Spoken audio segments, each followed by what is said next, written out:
Hello, hello, hello. Welcome to another stream of Nan. We're going to carry on from where we left off. Hopefully get some more endings, and who knows? Who knows where it will go. More strange insanityness. So we got two endings now. We got submarine ending, where we got absolutely murdered by everyone. And then we've got the axe ending, which we were murdered by Clover. And we found out that the bracelets work without them being attached. So, let's see where we go. So we've just finished one puzzle, which was this one, which was the, I want to say laboratory, where we managed to, well, we managed to find out that Lotus was a mad hacker, and Clover ended up setting fire to the room.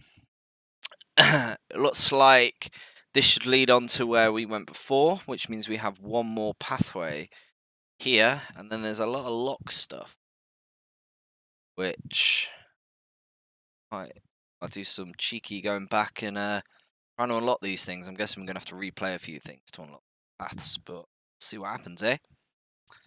So, yeah. Oh my. Okay, map. Nope. Nope.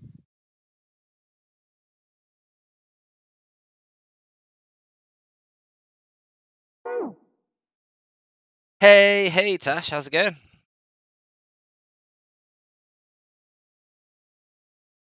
So, Junpei, Lotus, Clover, and Lotus slept out of the laboratory, slamming the door shut behind them. Whew, thank God we got out of there. Yeah, finally. Oh, yeah. All three collapsed against the wall, breathing heavily. Junpei's heart was pounding in his chest, and his whole body felt weak. He inhaled gulps of clean air. With each one, he could feel his body begin to calm down. All right, let's go. Okay. They nodded to each other and started off down the hallway.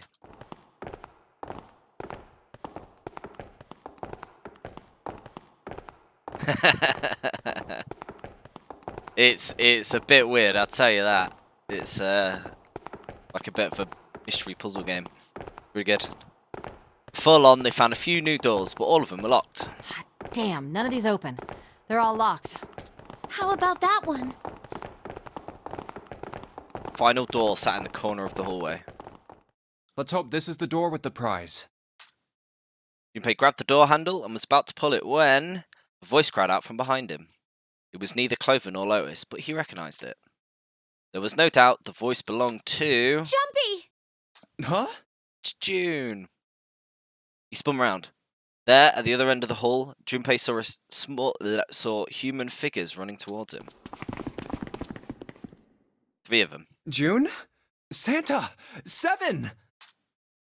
They stopped short in front of Junpei and his companions, gasping for air. Hey, what are you guys doing here? What? But we didn't... Before he could finish, Clover spoke. Hey guys, could you come take a look at this? She was standing near the end of the small hallway that branched off to the right. The rest of them ran over to her, curious at what she found. Hey, on the wall. A map of the ship's interior? It says C deck. So it's the map for this floor, then? Door 7. And... Door 8. Yep, they both eventually end up at this hallway. Fact. Yeah, isn't that what I said? We aren't going to be split up permanently till we find door 9. We might get separated for a little while, but we'll see each other again. Otherwise, we won't be able to open door 9. That's how the Nonary game works. Junpei looked at the map of the ship's interior again. Wait a sec.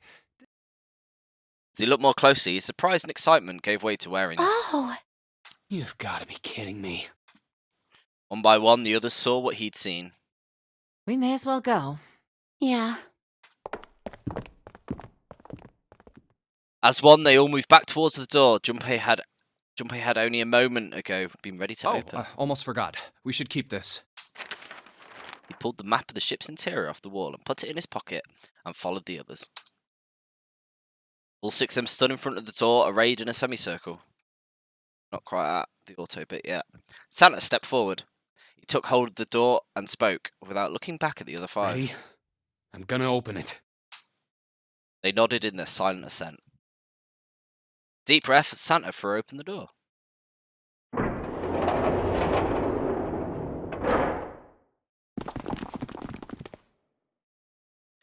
They pulled through the doorway and into the room. Even without looking around, each one of them knew where they were. I knew it. They were just where the mapper said they would be. We're back. In the hospital room.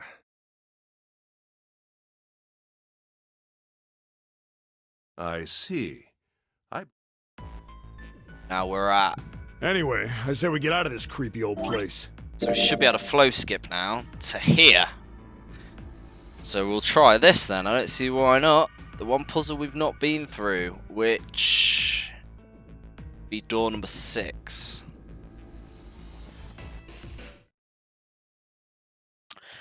So 1, 2, 3, 4. All right, 7 pieces. So for those who didn't know, they talked through, they've used extra keys and stuff they found, and found 3 more doors, and now they're holding a ballot. Choose which one we want. And Junpei sneakily managed to make it so he can pick what he wanted.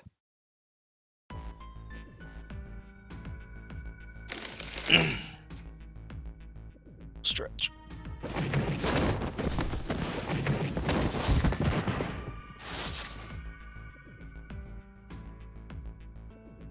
One, 2, and 6. So we've done door 1, we've done door 2. I think it's time for door 6.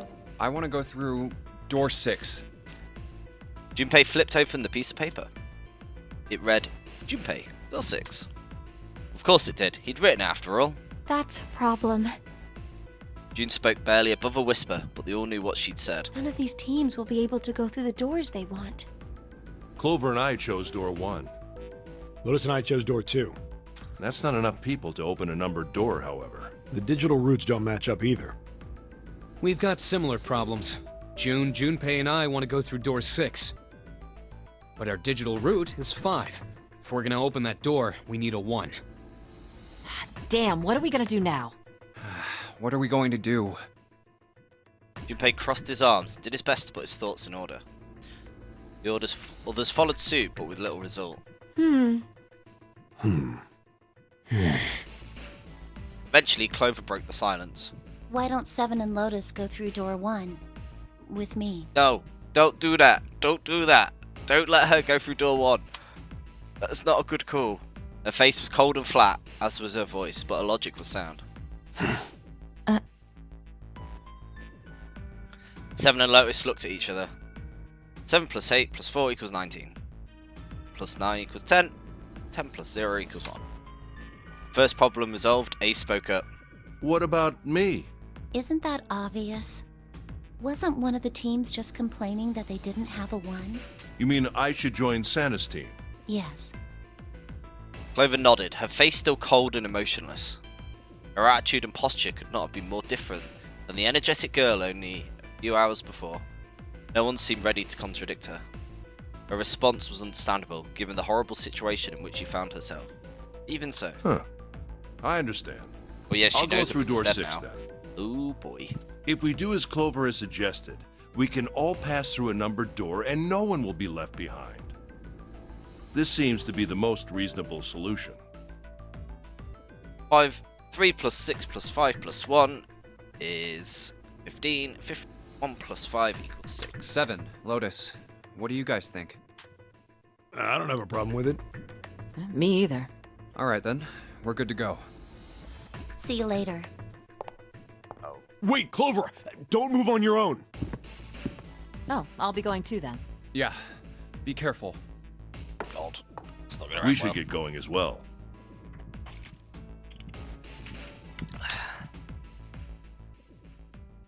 At last, Junpei and the other 6 had managed to separate themselves into 2 teams. Clover, 7, and Lotus headed to A deck where door 1 was, near the main staircase. Junpei Jr., Ace, and Santa, however, took the elevator to E deck.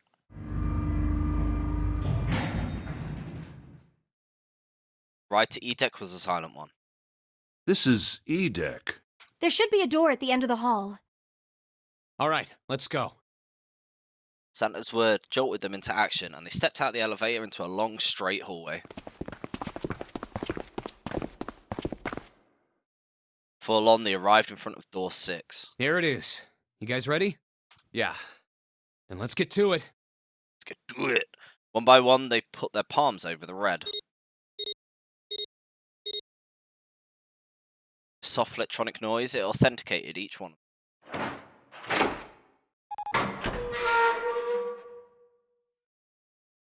The door opened. All at once, all 4 of them leapt through it. Hey, I found it! It's right there! Fortunately, the dead was located easily enough. This one had been placed quite close to the door they entered through. They gathered around it quickly and hurriedly placed their palms on it for authentication one by one.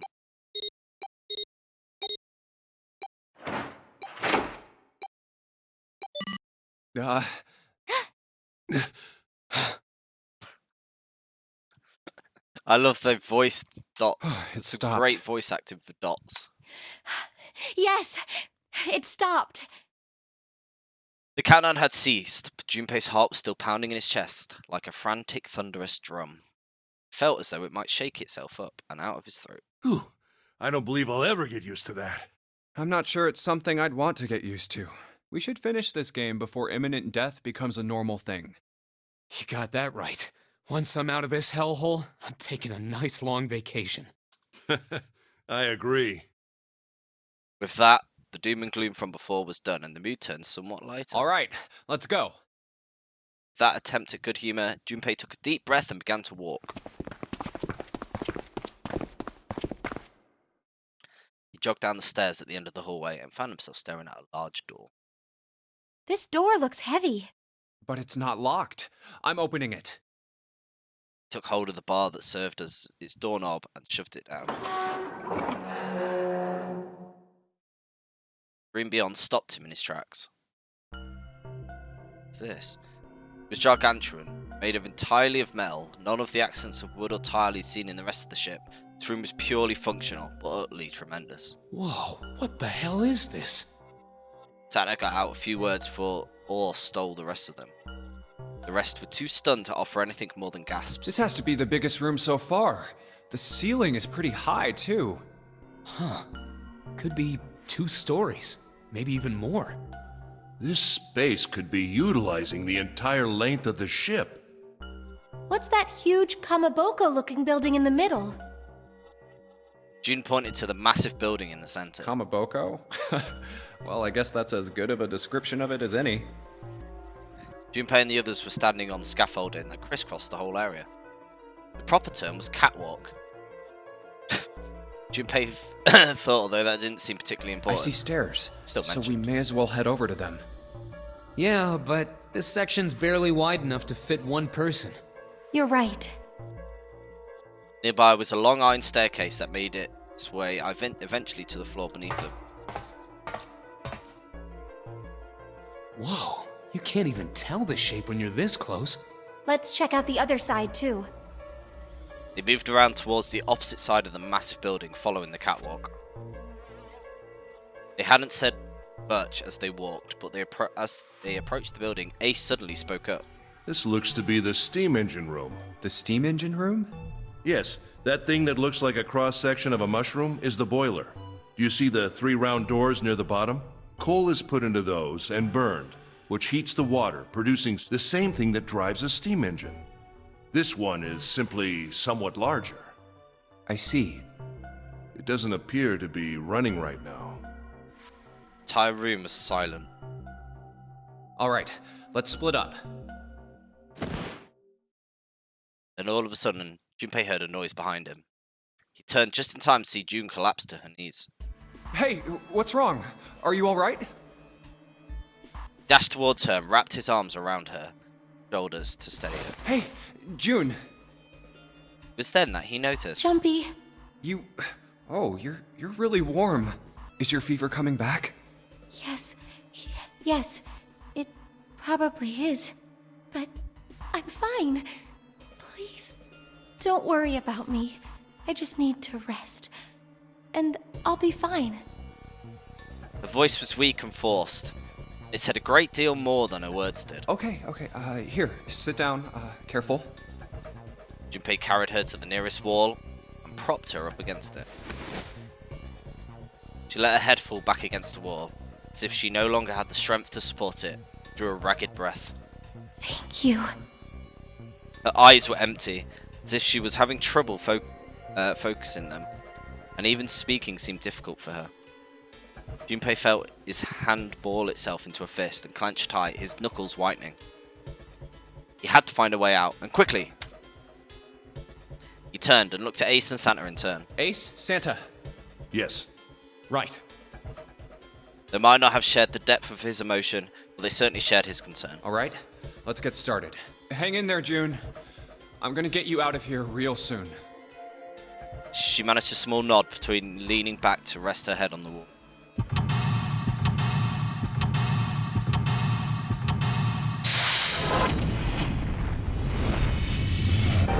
Seek a way out.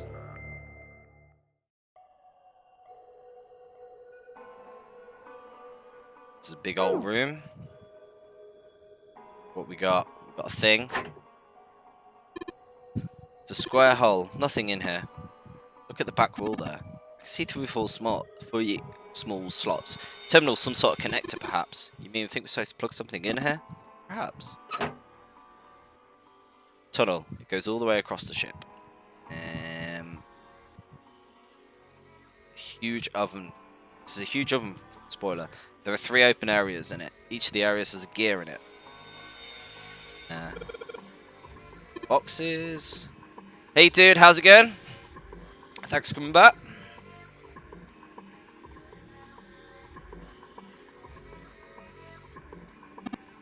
Golden gear. Doesn't look like it was always golden like this.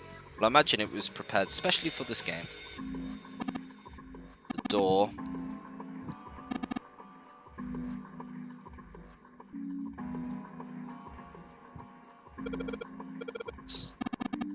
True, but I doubt a single boiler of this side could actually move a ship like this at any reasonable speed. You need at least 3, no 4 of these. Guess you know a lot about boats, huh? Well, not really, it's just common sense, you know. Stairs, the catwalk. Okay, oh, we got something here. Okay, kind of snowman secret meeting. This is just bags full of sand. Oh yeah, man, I've got like 2 fans on me. It is really, really warm.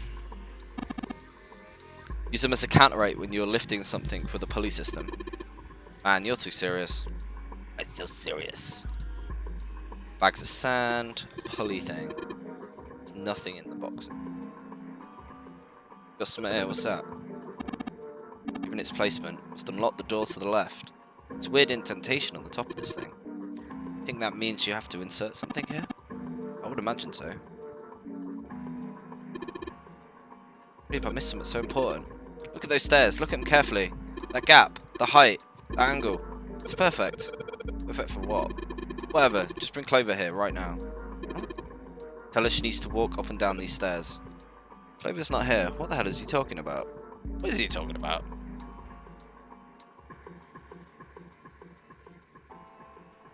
She's gonna have an axe again. You need to remember that. This pillar goes up towards the ceiling. Before I click that, yeah, I can go up. Ooh, what's this? Slider is down. I guess Ace feels like giving it a try. Nothing. Won't move at all. These 2 columns are different from the others. The lights are red. 3 siders down, 1 is up. There are a number of lines engraved in these. I suspect they are meant for do something rather specific with them. Why don't you move that slider down? There's no harm in trying. Nothing. Nothing happened. Maybe it needs to be prepared somehow. You're saying if we did something somewhere else, it would respond somehow? Yes, I suppose that's one way of putting it. Go further up? Can. More boxes. They're way too heavy to move. How convenient. The only thing there is a closed numbered door. Kind of pointless to go back, huh? Yeah, it sure is. This A. One of the doors with the furnace, there's an A on it. Circular wheel in the center of the door. Let's give the sucker a twist. Ooh. Well, it's noisy, but it opens. It's totally pitch black in there. Should go in there. Okay, let's go. Huh? That's just like the door we went into. Where are we? It must be on the other side, yes? Should put us directly above the conveyor belt. Anyway, we should keep moving. There's a great deal we've yet to investigate. Okay. More boxes. More boxes. Catwalk. Got B, A, and a C. Ooh. More boxes. Pulley thing. It's a hand-operated winch. Simple machine. Used to lift things up and down. Simply turn the wheel to pull up the rope. Junpei, why don't you turn the wheel? Wheel? Alright, let's give it a spin.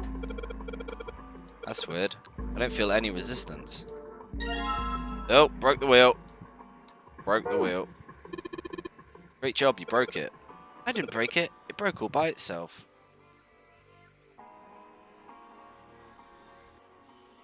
Looks like everything there.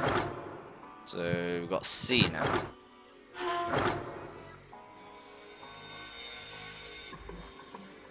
C door. Got another one of these. Oh, do we put the wheel on there? There's no wheel to turn. Oh yeah, I've got a wheel. Sweet, it's perfect fit. Like they were made for each other. Not shaky at all. Good, I should be able to turn this now. Good work, Junpei. You should be able to haul up the wooden box now. You see, the wooden box. It's under the catwalk. Can you see it? It's hanging from the rope on the winch, isn't it? Looks like there's some sort of device in the box. I'm not sure what it is. Anyway, you might as well turn that wheel now. I'm counting on you. Alright. Wheel only turns to the left. Only turns to the left? Means we can't reel up the rope. We can only let the rope down. I don't think that'll be a problem. We'll simply need to go downstairs after letting the wooden box down. Counting on you, Junpei. Yeah, because I seem to do everything.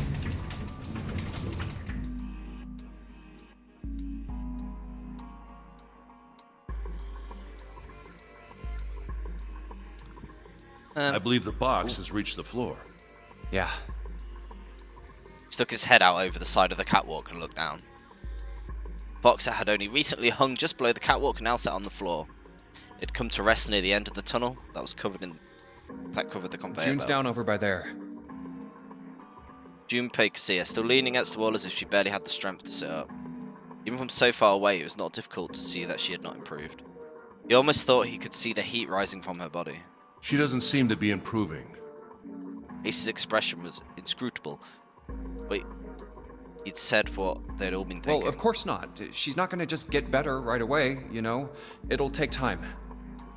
Tried desperately to convince himself that what he'd said was true. What could be causing this, I wonder? Illness, perhaps? Nah, it's gotta be exhaustion. Santa's response was confident and certain. She gets dropped into some weird-ass ship, forced to play some messed-up game. If you think about it, it's a lot weirder that we aren't freaking out just like her, you know? So you're saying we're abnormal? Yeah. We're just running around this room, solving all these puzzles like it's just business as usual. How the hell could you call that normal? We're just guinea pigs. Santa snorted in disgust. A guinea pig? You mean like a lab rat? You mean we're being used for some sort of experiment? Is that what you're saying? Dunno. But it does seem like a possibility, you know? He stood there for a few more minutes, no one speaking until Santa turned and walked away from the winch. Junpei and Ace followed him. You know, speaking of experiments, Santa suddenly stopped. Time for law. there was this experiment some scientists did with rats. First, they took a squarish C-shaped tank and filled it with enough water that the rats could drown in it. The tank has 2 exits. Just to make it easy, we'll call one A and the other B. Exit A is pitch black, so dark even a rat can't see anything. But exit B is electrified, which means the rat can't leave through it. So, what would a rat do if it was put in this situation? Which exit would the rat choose? There was a moment of silence after Santa posed the question, then Ace responded. B, of course. The rat has no way of knowing that exit B is electrified. Exactly. The rat goes to exit B. Of course, like I said, it's electrified, which means the rat can't get out that way. So, after a lot of trial and error, the rat finally finds exit A.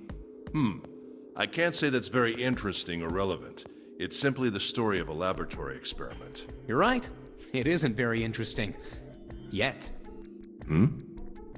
See, these scientists repeated this experiment over and over, using hundreds of different rats over several generations. This produced some surprising results. With each generation, the rats took less time to find the correct exit. Eventually, a rat was put in the tank who instantly chose exit A without even attempting to go to exit B. But that wasn't the most impressive part. The same experiment was conducted in another laboratory, far from the original one, with the same results. This is going to be more on the telepathy.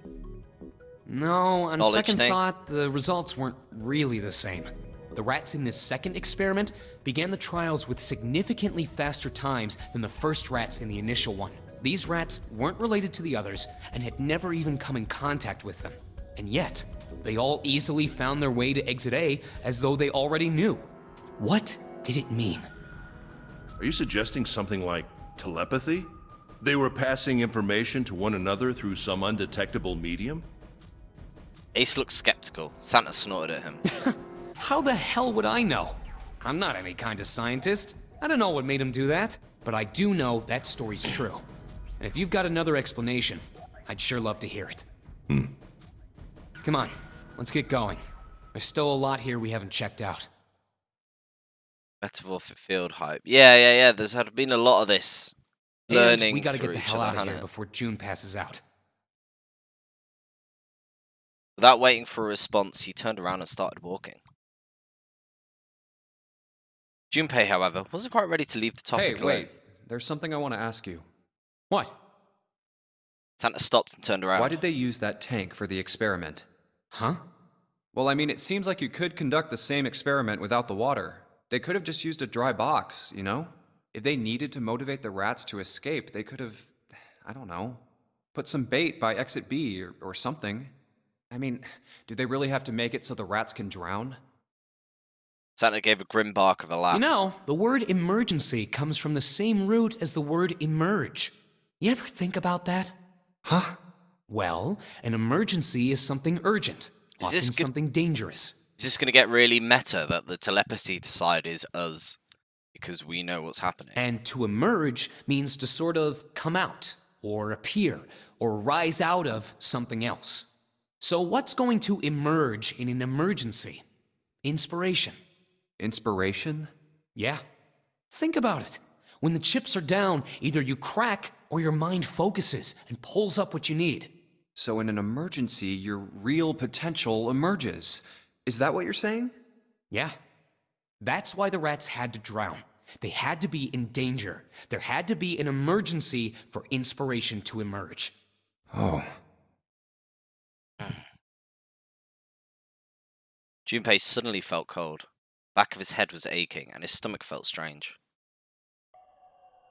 Alright, interesting. So we want that box, that's where we're going, innit? It's down here? Yeah. Down. Over it. Box time. There's a pair of boxes here. Yeah, no. Is that not? Oh, it's here. Control panel for something. I wonder what that's for. Maybe this hole, where the control panel goes. There's only one way to find out. In you go. Dude, you did it. Everything looks right. Okay, but what do we do now? Why don't you press the big red button? Orange, sorry.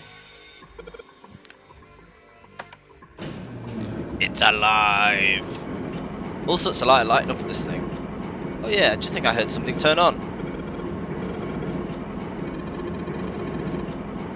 Junpei, look, the conveyor belt's moving. Conveyor belt? Well, I guess it's done moving now. There's a bunch of coal on the belt, though. Looks like a bunch of it got dumped at the end of the belt into that wooden box we found in the control panel. Coal. So the belt started moving. That's quite a bit of coal. Well, dropped off and left the end of the belt right into the wooden box. What? Am I just carrying around a box full of coal now? It's up here working.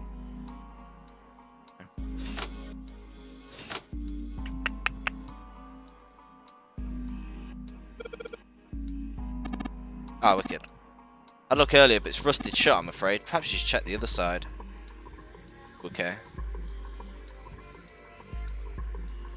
Up we go. No, didn't mean to do that. Oh boy.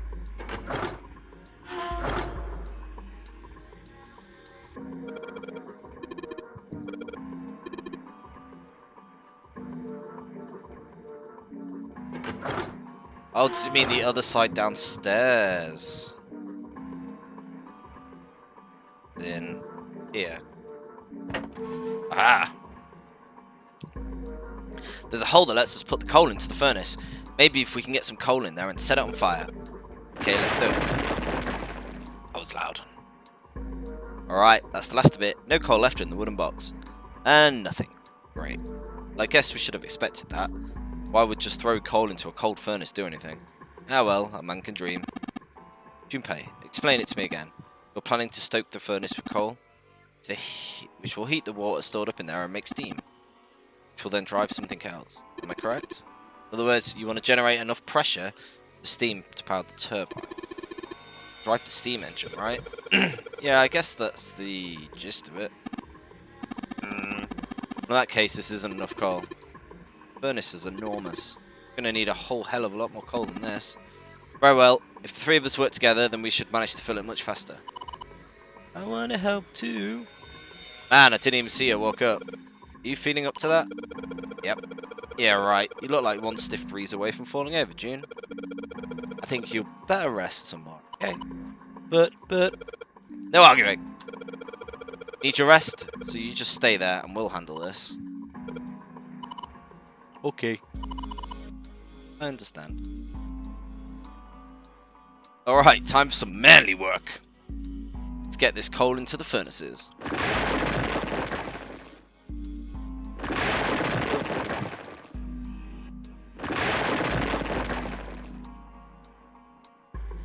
They're done yet? Man, this is a lot of work. Alright, that should be sufficient. Okay, now we just gotta light it. Junpei, hand me all matches. I was about to say that. Why do I have matches? And how are we going to light it? Perhaps there's a device nearby that allows us to remotely ignite the coal. Yeah, really loud coal noises. Let's take a look, shall we? Some sort of ignition device, huh?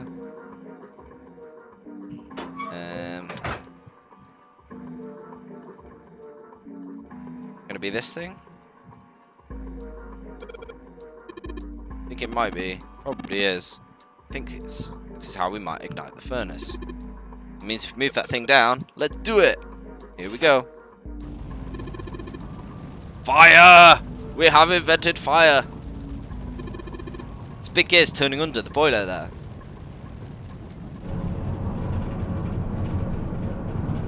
Oh. Gears, they're spinning. What the hell are you guys waiting for? Start looking. Gimme. Alright. Didn't realise there was more gears.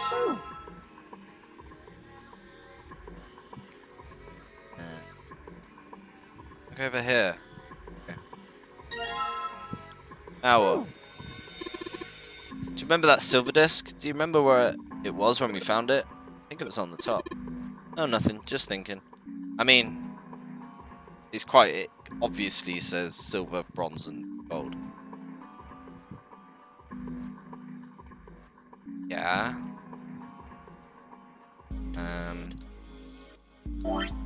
Combine them? Bronze disc. A bunch of lines in it in 3 different colours. Red, blue, and black.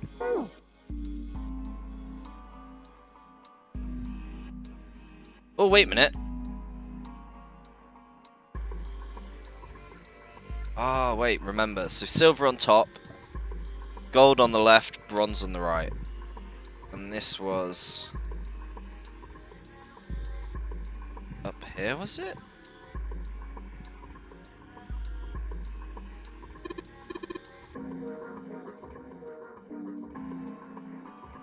I definitely found a door. Where did I find it? Ah, up here. Oh, they're already coloured. The rest looks like the outline of 3 circles laid on top of each other in a triangle. Maybe if we put these 3 desks we found into this thing. Well, the only way to find out, stick them in. That's odd. Nothing's happening. Almost like they have lines on them and we might have to do something with them. Perhaps you have them facing the wrong directions. I should rotate the discs to make some of the lines connect to one another. Well, no harm in trying. Instructions for operation. When the disc is clicked, it will rotate a certain amount. When the right arrow is clicked, the discs are switched. Please note, when the discs are switched, the angles for the discs are reset. So, silver there, them 2 swapped. And I'm guessing... nailed it! Red lines in these discs. I think maybe I can make a star polygon with these. Yeah, door. That was quite easy though. You found it! Yes! The door's open! Sorry, distracted. Given the circumstances, Junpei's happiness was certainly understandable. Ace seemed to share his excitement. All right, Junpei. Why don't you go get June now? Santa and I will keep an eye on the store.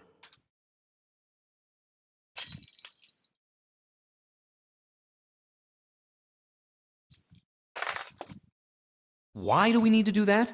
Even if it shuts, we know how to solve the puzzle now. We could just open it again.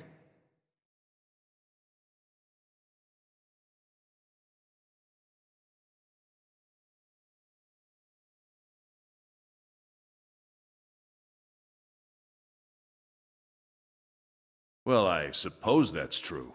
Shall all 3 of us go and collect June then? Nah, I'm cool. I'll let Junpei handle it. He still seemed irritated by something, however, and sat down on the stairs. So are you only interested in being contrary? All right, I'll go get June. I'll be right back. He gave a quick nod to Ace and Santa and dashed off down the stairs. Before long, he was back on the first floor next to the conveyor belt and June. Oh, Jumpy! As he drew closer, she stood up slowly. Are you okay? He did his best to sound calm and nonchalant, but there was no hiding the genuine concern in his voice. Yes, I'm fine now. I'm sorry I made you worry. Cheeky little blush. He wasn't sure if she was embarrassed or still feverish. Let me check. Just to make sure, he reached out and put his hand against her forehead. Good. You're feeling a lot better. She was feeling far less warm than she did earlier, but still wasn't down to what seemed normal. Are you sure you're all right? He had to be sure. June gave him a look. Oh, you're such a warrior, Jumpy. Oops, I mean, warrior. Ah. June giggled. He wasn't sure if she just made a joke or not, but seeing her smile again made Junpei feel at ease. If she was well enough to smile and laugh, she really was feeling much better. He gave her a friendly poke on the forehead. All right, let's go. Go where? Oh, right, I didn't tell you. We got the exit open, so... Great! Let's go! June clasped her hand and nodded urgently.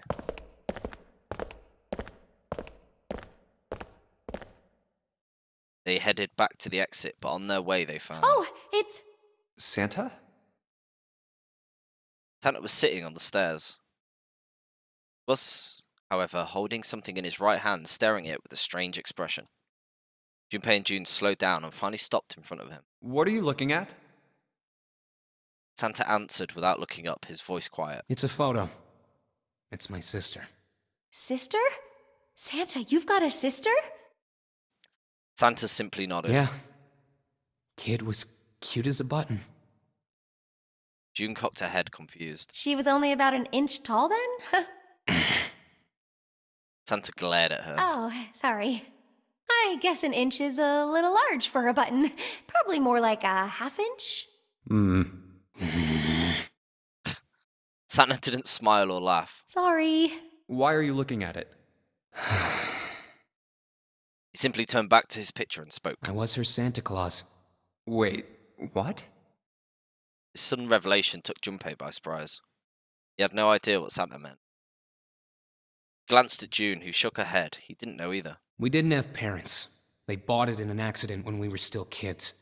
They bought it. What way of putting So it? I had to be like her dad. And that meant that I bought her Christmas presents every year. On Christmas Eve, I'd leave the present next to her pillow. And the next morning, she'd come running into my room with this big smile. Look, look, Santa left me a present. He got me that doll I really wanted. I'm so glad he got my letter. She was always so excited. I was the one who told her to write those letters.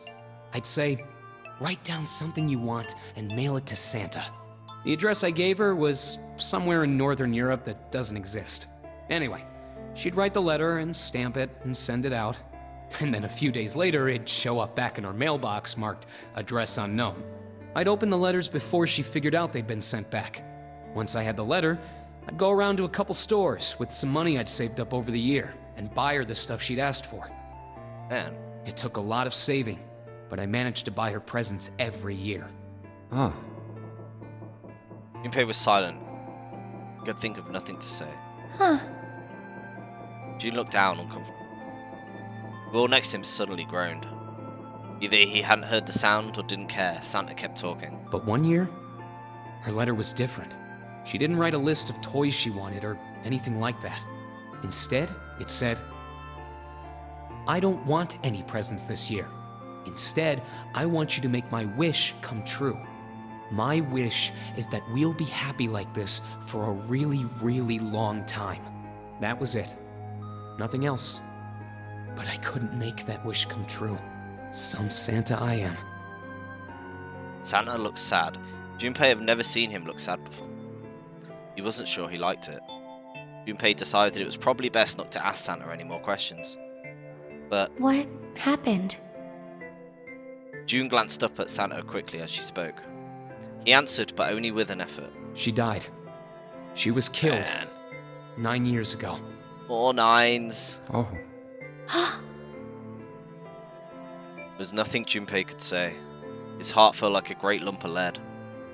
June bit her lip and looked away. Her face was pale. All right, let's go. Santa stood up suddenly, his downcast demeanor gone. He shoved the picture back in his pocket and headed back up the stairs, taking 2 of them at a time. Huh? Junpei and June looked at one another. There was nothing they could think of to say. Hey, what are you two doing? Let's get moving, come on! Santa's voice echoed across the room from above them. Let's go. Let's go. Yeah. They nodded and followed him quickly up the stairs. She recovered quickly once the work was done. Ace was waiting for them at the top. He was leaning against the handrail. He looked very tired. Oh, you're finally back. The door had shut, but it wasn't cause for concern. Sorry we took so long. Junpei quickly solved the disc puzzle a second time and the door opened once again.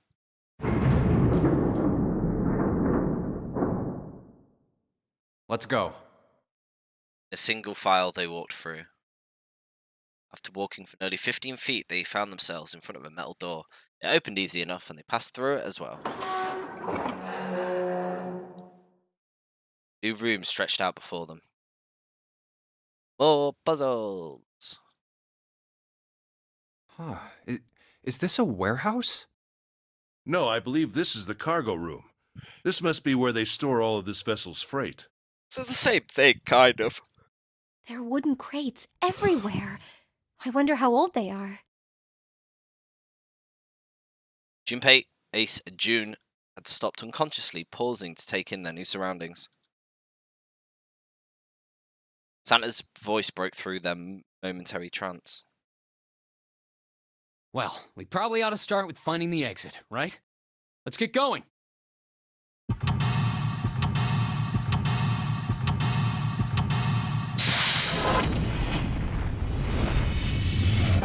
Seek a way out. I love our extreme. Okay, we're in a warehouse now.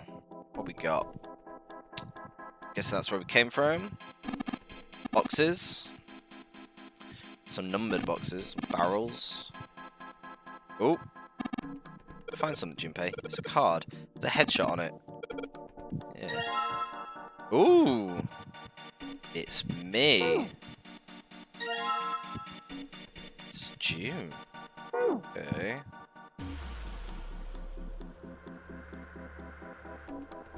Guessing the cards are for them. They look like card readers.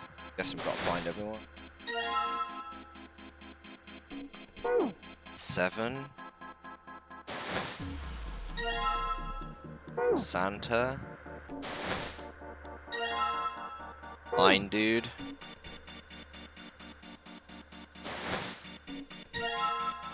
Snake. Clover.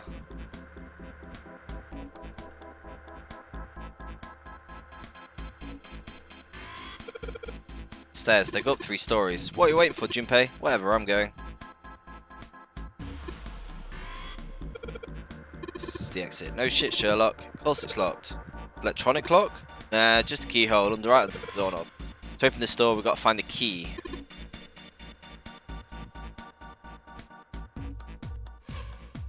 Got a thing. The monitor's off. Got a green switcher and a red one. Some kind of lever. None of them seem to be doing anything though. Maybe the power's off. Maybe. There's a single green light on the bottom though. That means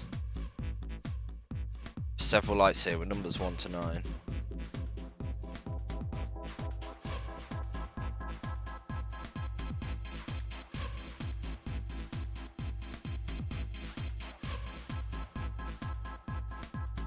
Lights. 6 holes. They look like jacks for a headphone cable. Maybe if you put some in them. You've got a little slot as well.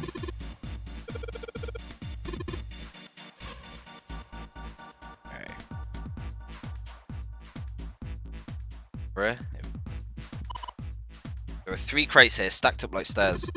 We climb up here, I think we can get over the fence. Junpei, do you think you could take a look at that? Sorry, but no thanks. Got a bad feeling about it. Pussy. Okay, fine, I'll go. Please do be careful, Santa. Yeah, but just in case. Wait, what's he gonna do with that screw? Let's see what throwing a screw at the fence is. This is... oh man. There's electricity running through that fence. It's like it. We can't get to the other side. Well, I could jump off those crates, but I won't be able to get back. Crates.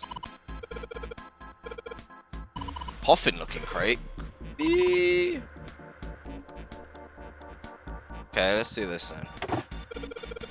It's locked, we need the key. All these boxes have numbers on them. Do they... yeah. Ace bit down and pick something up that had been sitting next to the box. Junpei, take a look at this. Cards.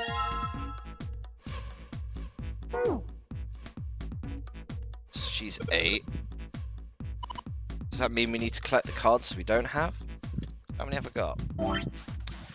Got 8. I need aces. Where could aces be? Nothing. Nothing. Barrels. Ox. Here he is. That's all 9 then, isn't it? Now we finally have all 9 picture cards. We just need to insert these cards into the slots at the front of each box. How did they get them to pose for the pictures? Junpei stared at the cards in his hand. Ace peered over his shoulder at them. You know which card goes in which box, yes? Junpei gave him a look. Yeah, of course I do. It's really obvious. You just match our numbers to the numbers, then you pop the corresponding card in the right box. So for instance, the card with the picture of Ace on it goes into box 1. The card with the picture of Snake on it goes into box 2, and so... Oh, I see. Huh? What is it? Junpei thought he might have imagined it, but he could have sworn Ace stiffened. Just then, they heard a noise. He spun round just in time to see June collapse. Oh, Hey, June, are you okay? she stopped dying. I'm sorry, I gotta go check on her. You finish the box thing, alright? Just put the cards in the boxes. I'm counting on you. He shoved the cards into Ace's hands and ran off towards June. Yeah, I don't have to do everything. Are you alright? What happened? Junpei called out to her as he ran. Can you stand? As he arrived, June was climbing onto her feet with Santa's help.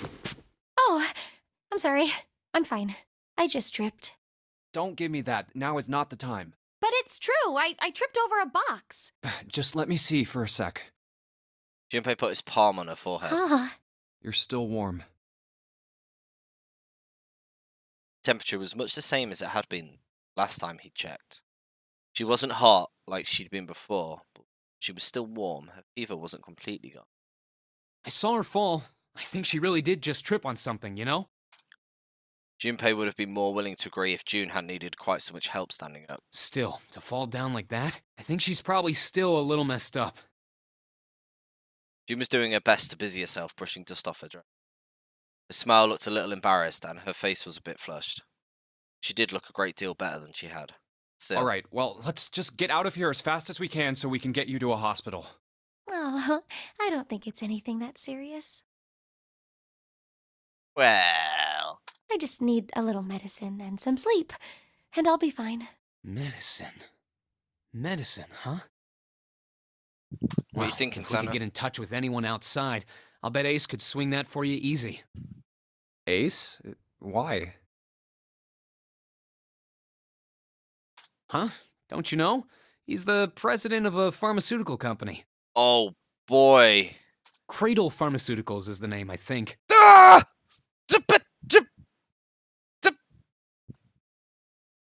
Told you it wasn't Their sure on flagship him. product is an anesthetic drug called Soparil. He's done it, hasn't he? I think I was right. Soparil. Soparil. I've heard of that before somewhere. I knew I didn't like. Junpei couldn't shake the feeling that he'd heard about Soparil before. Santa continued. Soparil. It's an anesthetic that's a gas at room temperature. A lot like how nitrous oxide is. It takes only a few seconds to spread, and even a small amount is very effective. A bunch of countries quickly accepted it for widespread use within their police and military forces. It was an effective crowd suppressant and room clearer. It was practical, ethical, and the humane nature of it made it the ideal drug. It's been around for about 6 years. They developed it from the extracts of several different roots. It became popular almost as soon as it was made public, with many governments placing large orders. Demand for Soparil skyrocketed, and of course that meant Cradle Pharmaceuticals' stock did too. Why do you know all of this? Santa's information was interesting, but Junpei couldn't help feel a little bit suspicious. Santa's reply was blunt and simple. I heard it from the old man himself. From Ace? When? By the number 4 door at the central stairway, when we were searching the second class room. Remember how Snake, Seven, and you went to door 5? It was back then. I asked him what he did for a living, and he said he ran his own company. After that, we just started talking, and I guess it just came up, you know? Huh. Are you worried about something? No, nothing. There's a heavy connection to those pharmaceuticals. Didn't they think they paid for the shit? Something like that. He seemed to be having difficulty with the 9 What boxes. the hell is he doing? He turned back to June and Santa. June, don't push yourself, alright? Yes. Santa, could you take care of her? I'll go check on Ace. Looks like he's having trouble. Sure. How is this difficult? How have any of them survived this long? What are you doing? Ace is back with him as Junpei approached.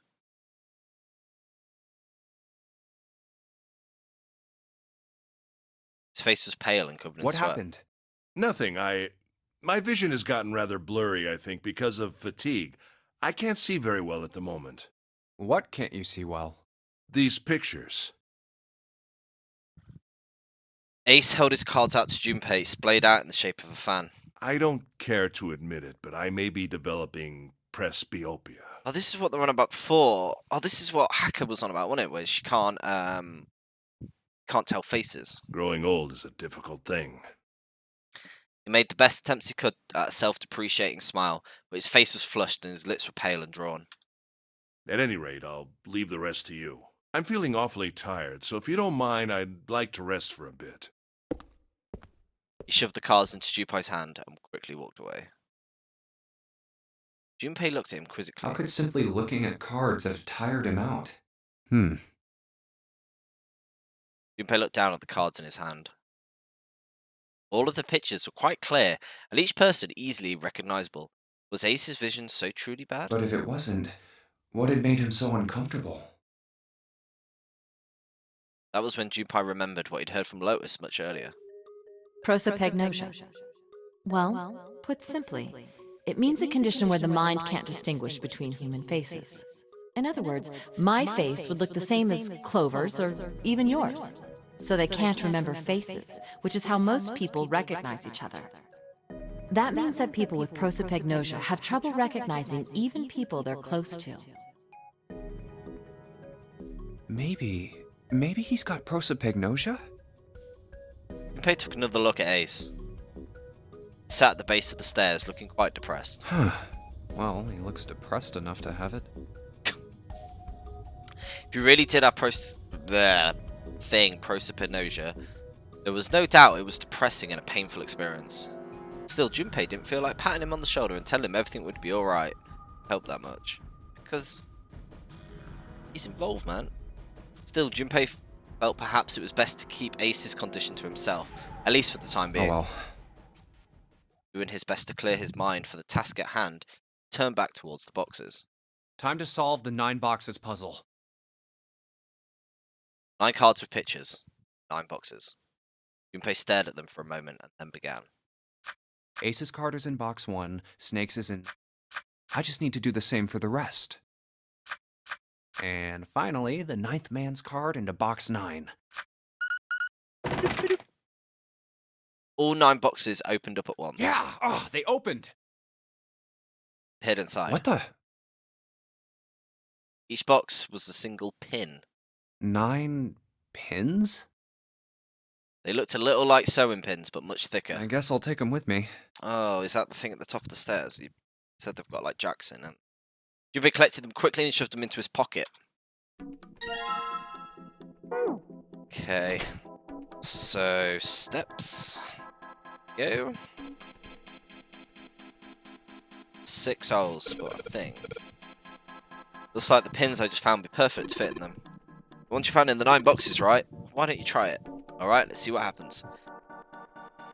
I think 2, 4, and 6 should go in the top part, and 3, 5, and 7 in the bottom. Why? Well, sum it up. Yeah, 3 and 6. I wonder if there's some kind of rule that determines which lights go on.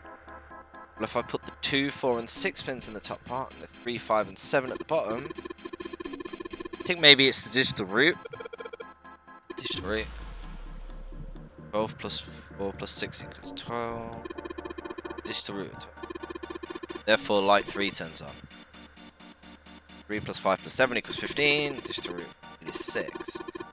Therefore, 6 turn. Makes sense, right? Let's see. The lights that match digital root of the pins inserted at the top and lower parts will light up. That's how it works.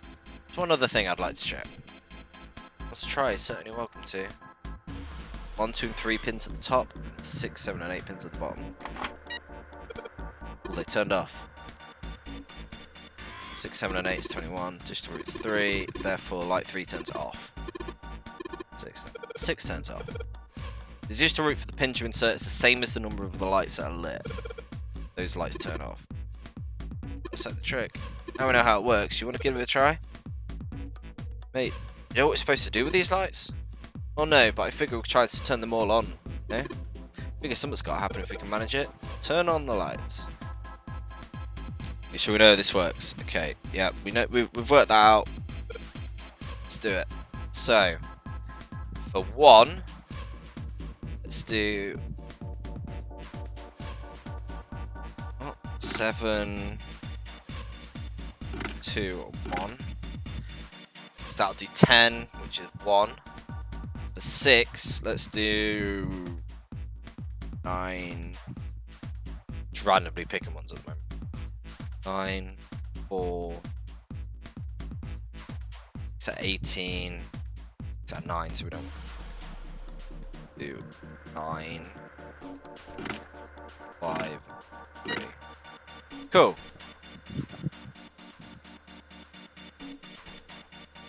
Wait a minute, there's more in the top and the bottom if we've got to do both.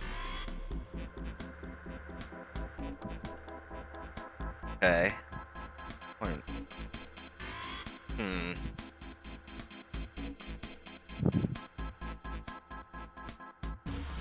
Let's do 7.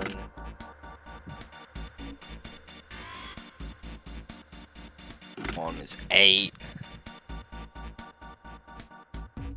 6 to make that 5th.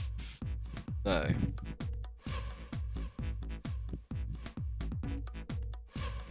10, 17, 18. So we want 6. One is 7. 8. 7 or 6.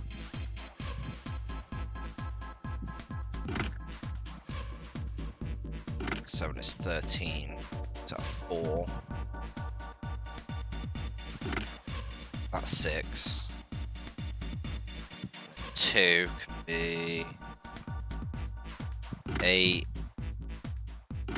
It's 11, which is 2. That makes it 3. Cool. Okay. So 7. Let's go with 8.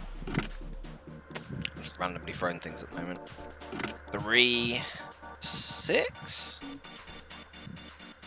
It's 11, 6. Yeah. Top. Go 9. 7. Go 5. 9. 2. Oh, bugger that out, didn't I? Sorry, we still need to do 2 and 2, so it might still work. Maybe.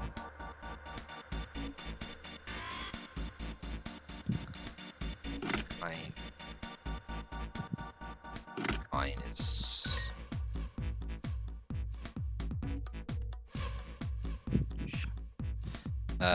it's 14, which makes that 5, 6, 7. To make 4, you can go 8. 6 is 14.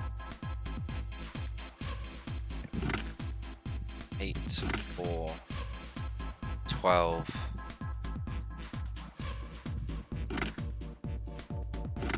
7 plus 4 is 11. 12, 13, 14.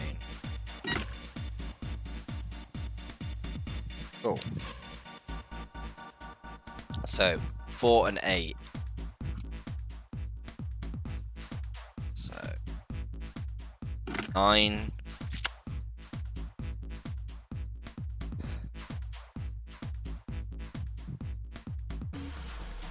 I feel like we should do the 8 first. So if we go 4.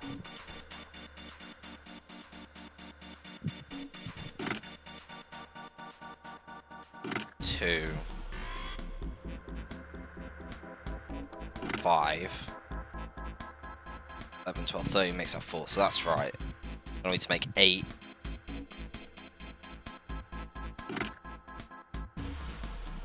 Oh wait.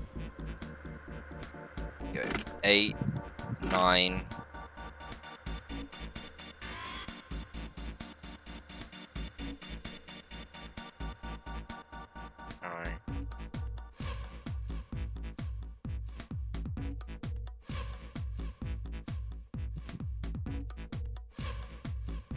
17.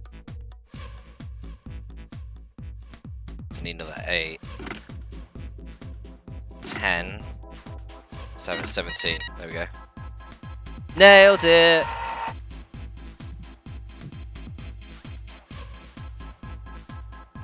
All lights are on and the shutters opened up. Hey, does that mean... Yeah, we've got to do it again. Oh man. We've got 9 holes and there's an F.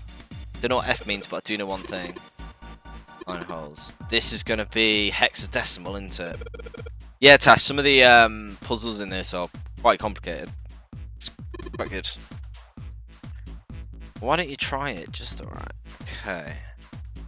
I'm assuming hexadecimal. I've got file on hexadecimal too. I'm not.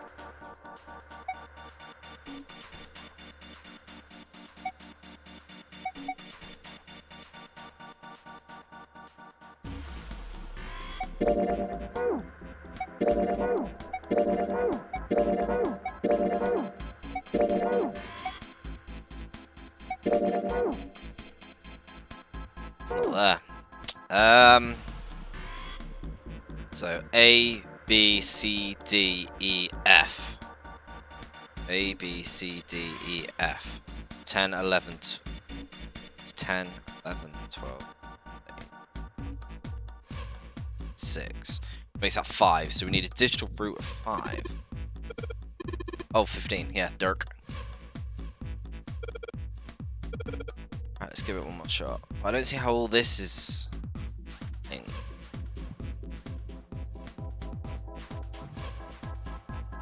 Do I just YOLO it?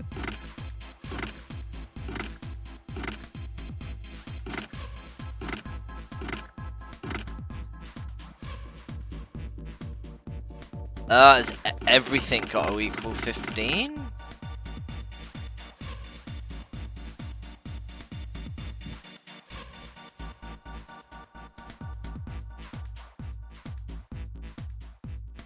So 1.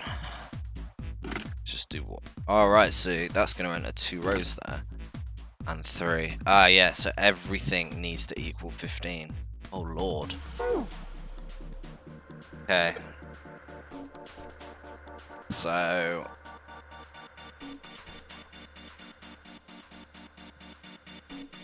I'm looking at 26. So let's try 9 in the middle. That makes probably the most sense.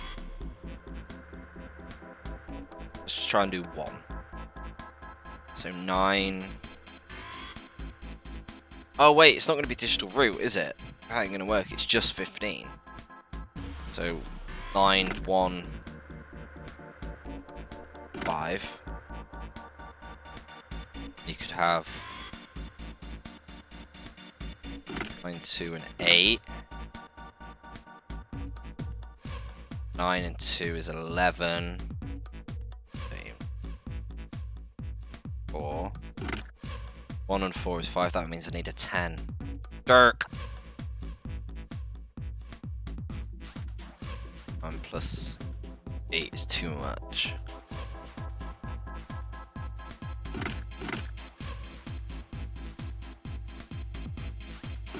About 1, 9. So that still lines up. And then to that, 1 and 2. And then 2, 8.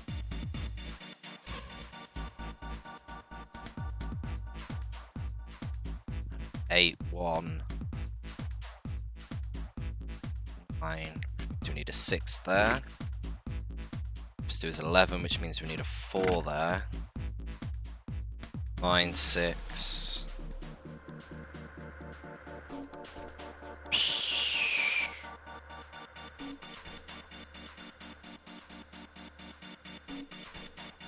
I ain't gonna work, so that's gonna need to be high. Oh man, this is difficult.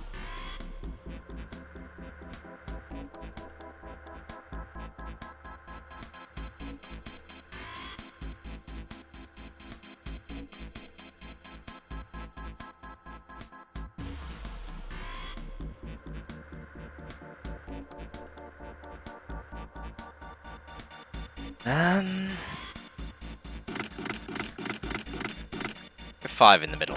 So you just got to try and make 10 everywhere else, haven't we? Do 1, 9, 8, 2.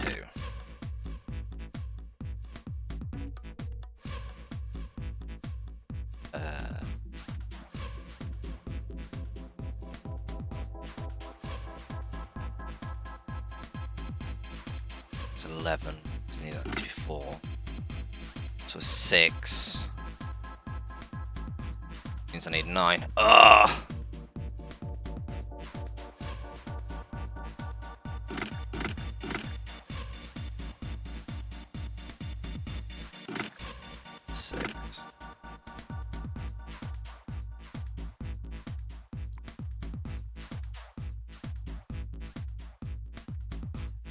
Another 10 across this.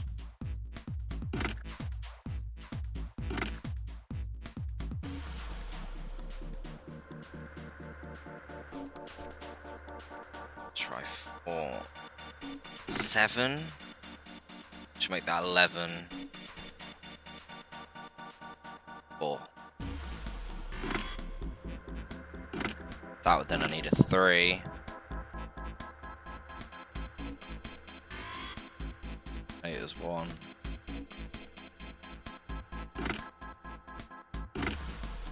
Arrgh. Oh man, this is difficult. This is an Arden.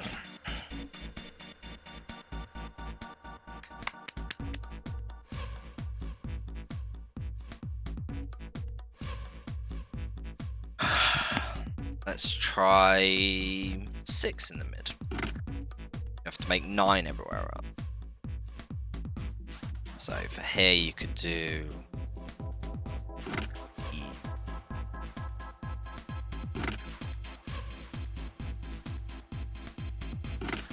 4, 10, 5 there.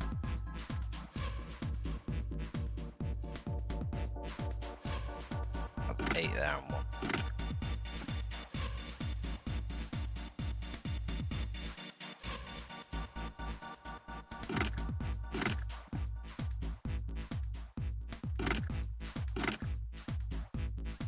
Right? No.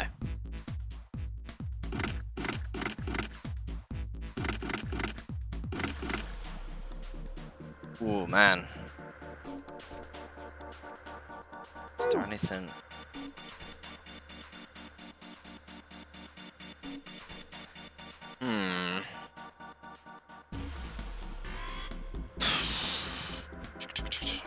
No tips, is there? Alright, let's do it one more time.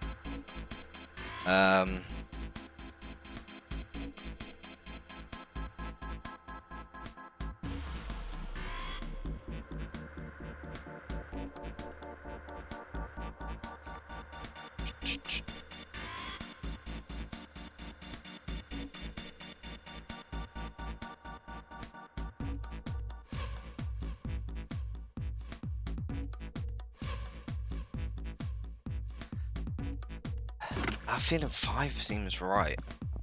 5 in the mid.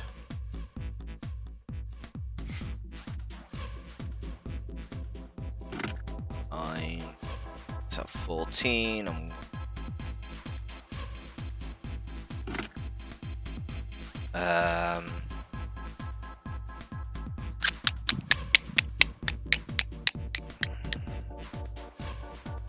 need another combination of 10. You could do 6 and 4, 7 and 3, 8 and 2.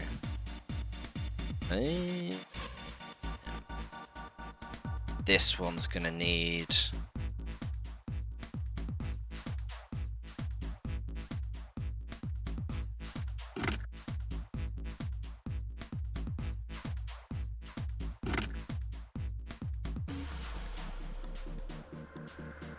maybe if I do them then hope might 1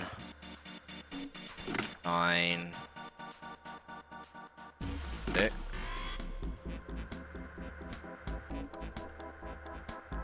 10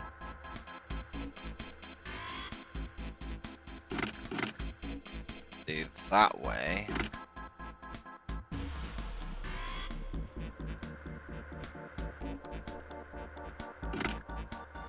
Then it's 8. I need a 7. 3. Oh, yeah, boy!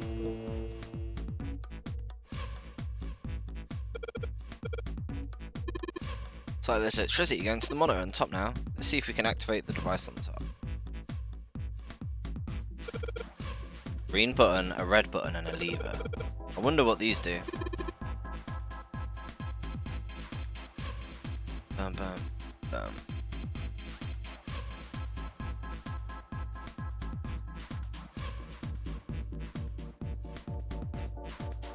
I think this might help. What the hell is this? Where did you find this? What is what? Where'd you find it?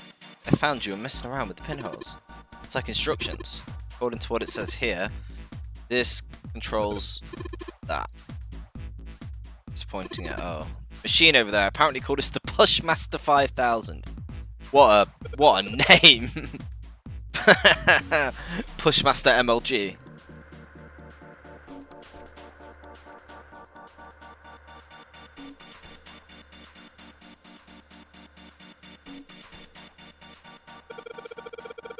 So what are we supposed to do with the Pushmaster 5000?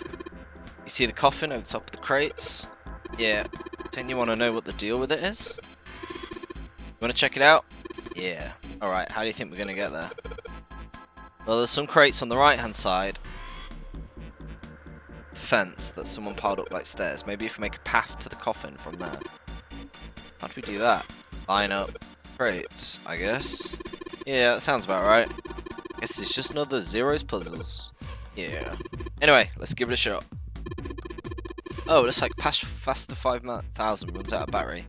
To keep it from using its energy too fast. It's been programmed that it'll only start moving once the path has been completely programmed in. Bear that in mind. New material, Pushmaster 5000. Gee, plus that. To move 4 directions, you can't move diagonally. Set McC's battery life, it will reset. You can only move boxes, not heavy ones. Reset, quit, and start. Okay. Yeah. Alright, let's do this. Battery dies after 50 moves.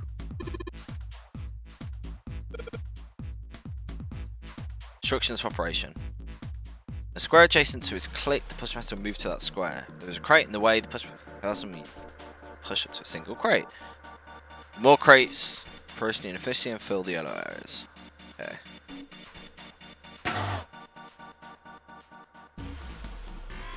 Let's reset.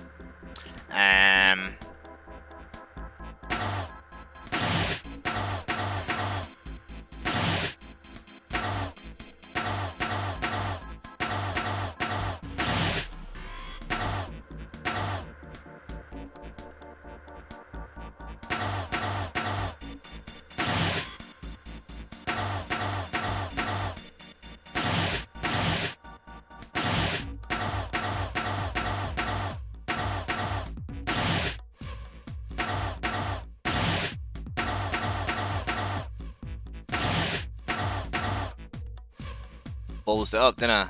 I think I was on something there, though.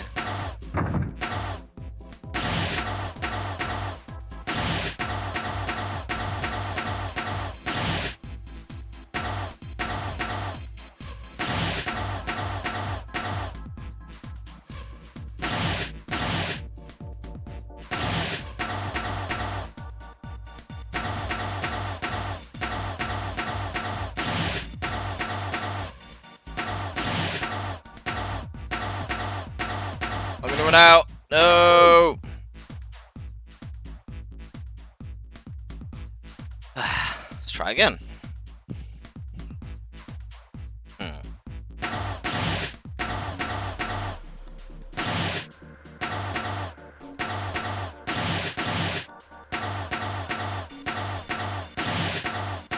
Nope.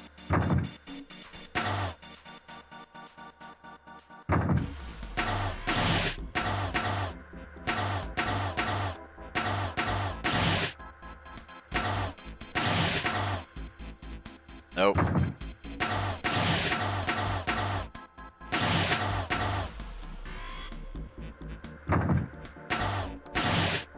think I had it right. I just need to be a bit more efficient about it.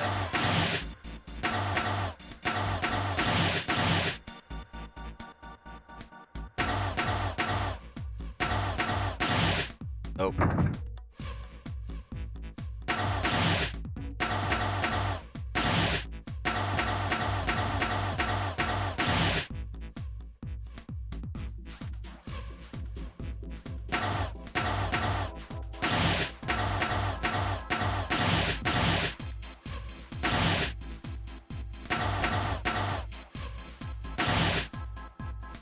Ah, I've got it.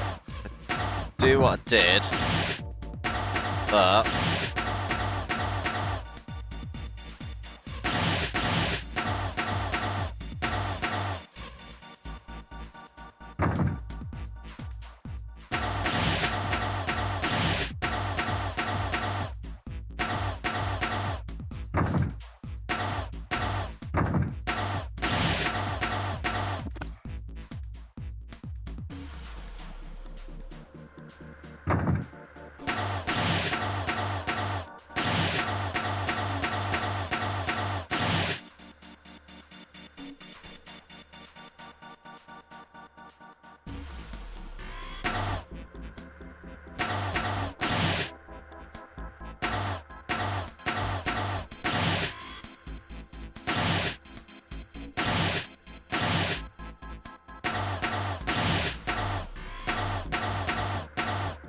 no.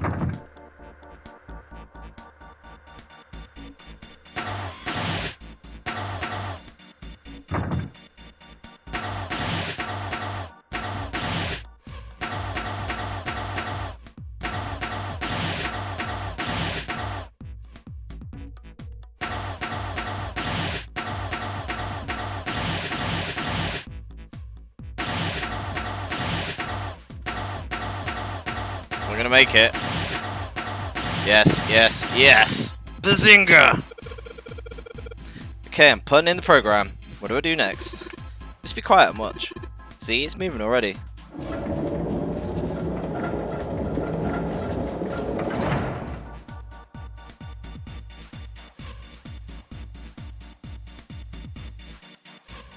Awesome, the Pushmaster 5000 just did what I told it to and lined up all the crates.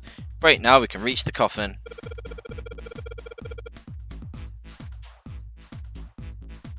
Let's do this. See what's over there.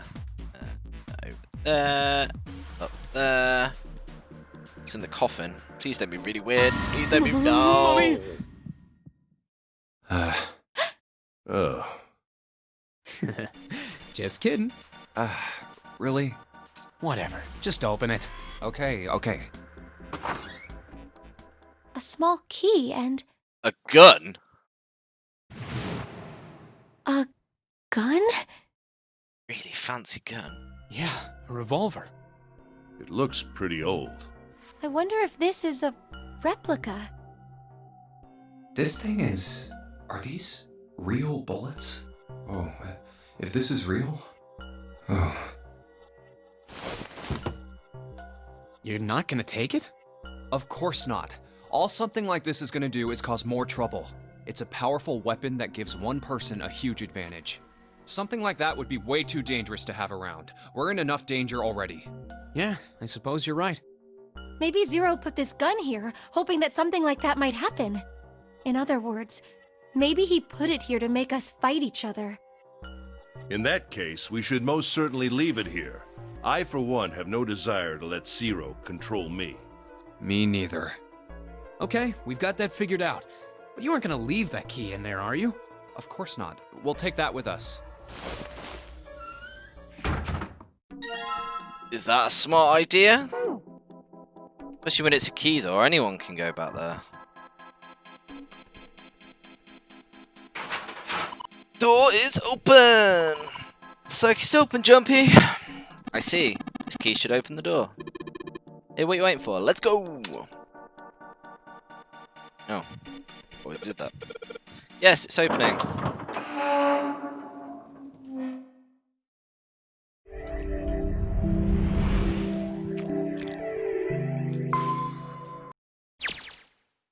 A long hallway, huh? Let's check it out.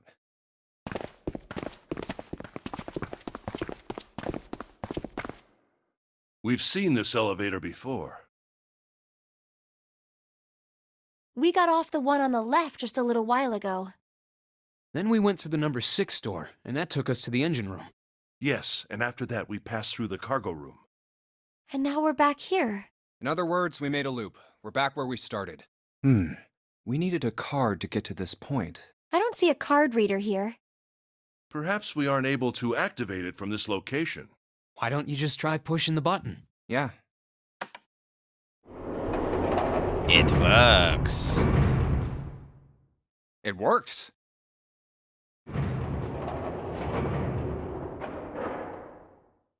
I think so.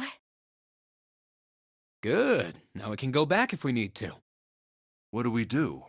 Should we return to C deck? No, this hallway keeps going. Even if we do end up going back, I think we should see what's down there first. I agree. Let's go.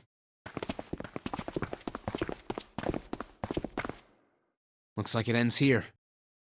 Only one door. There isn't anything else. It's the only way to go. All right, let's open it.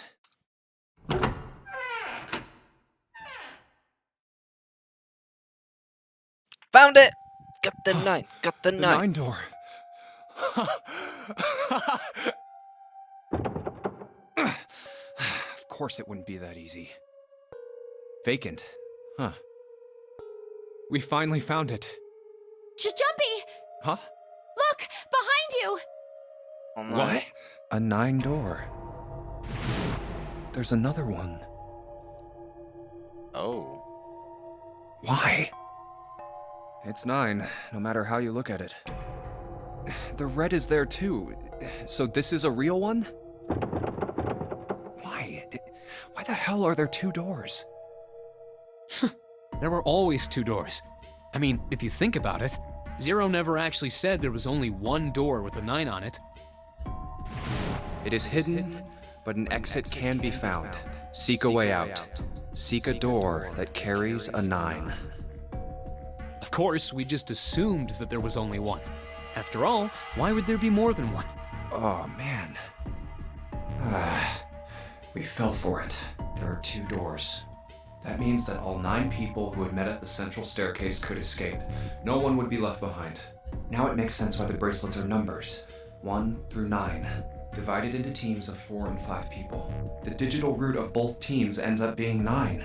Take 1278 and 34569 for example.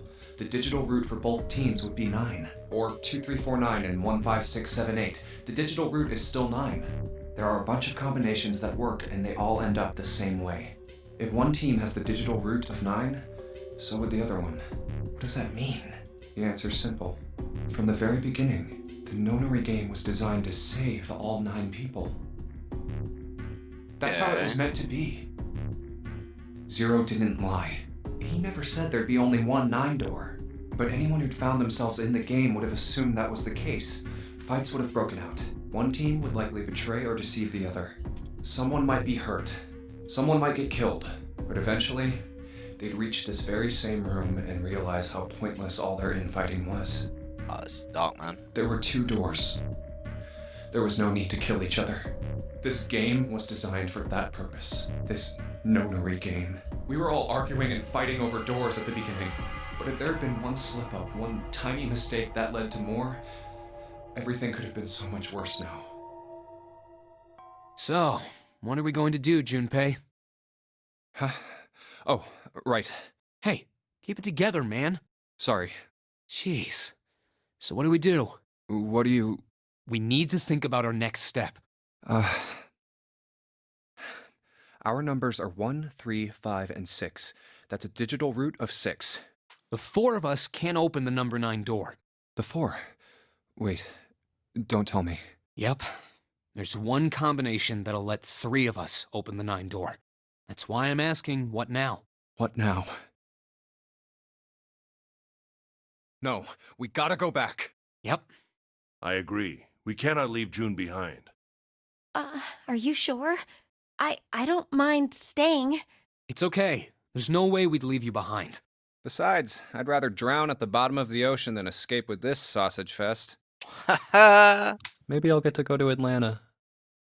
Are you sure you don't mean Atlantis? Huh? Oh, right.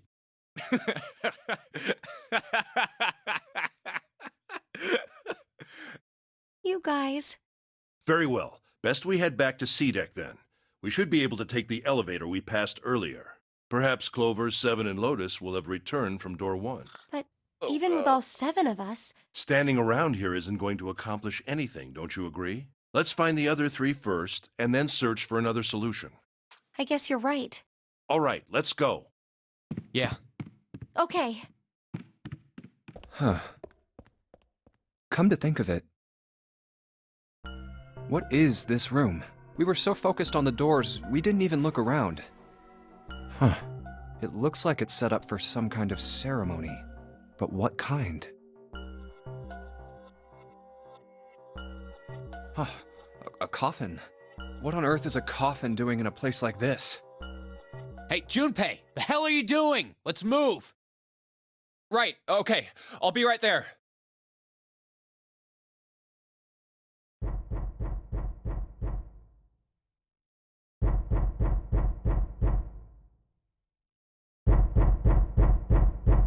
What? Someone in there. Why did I just leave? Is that like after the fact?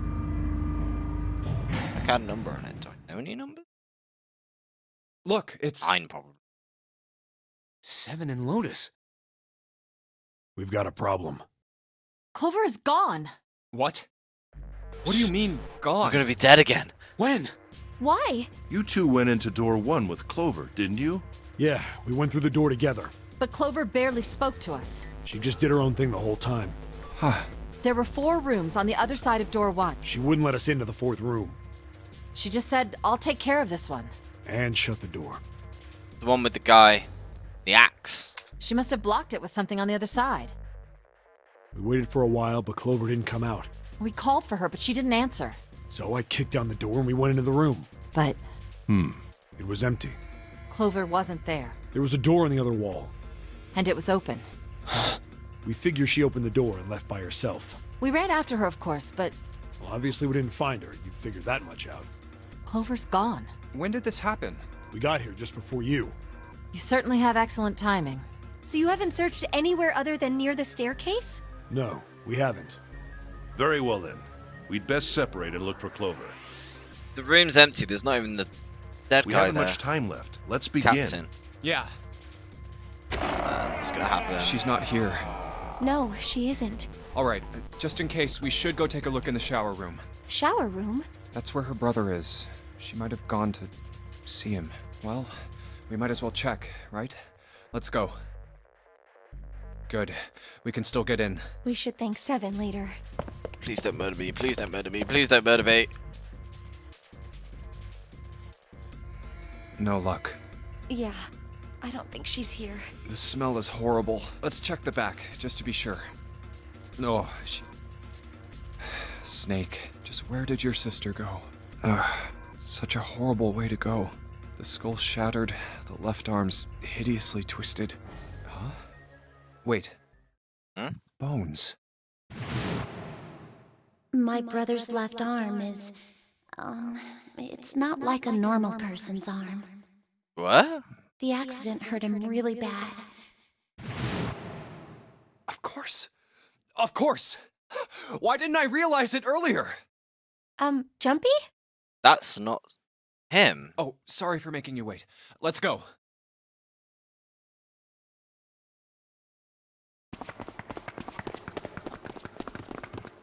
Who is that then? Junpei! June! Where were you guys?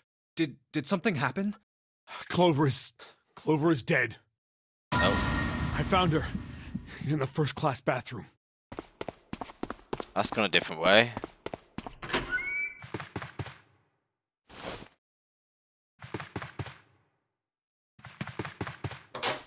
Like that.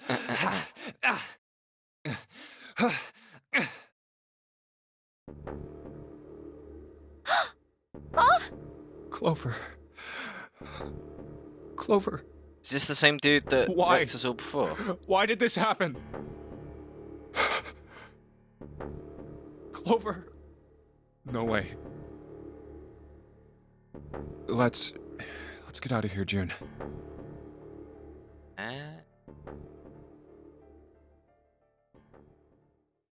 Are you all right? Yes, I think so. You should get some rest. Here, the bed. Can you sit? The body in the corner over Yes. here. Who was the first to find the body? Me. Why did you come to this room? To look for Clover, why else? I found her body in the bathroom. As soon as I did, I ran outside. I got to the top of the stairs by the casino and yelled as loud as I could. Hey, guys! I found her, but it's bad! She's in the bathroom in the first-class cabin! Come quick! Or something like that.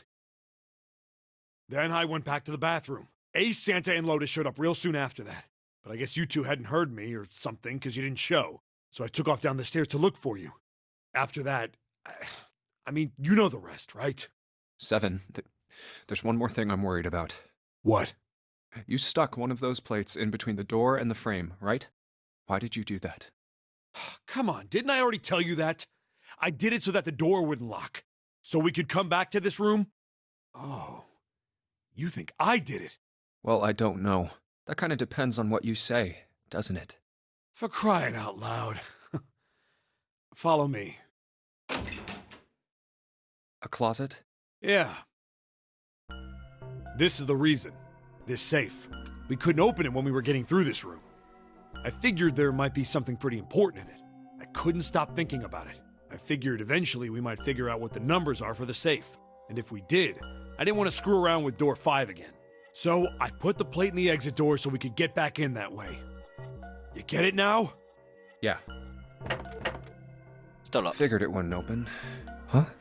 This is... rust. If there's rust here, that means... Has someone opened the safe?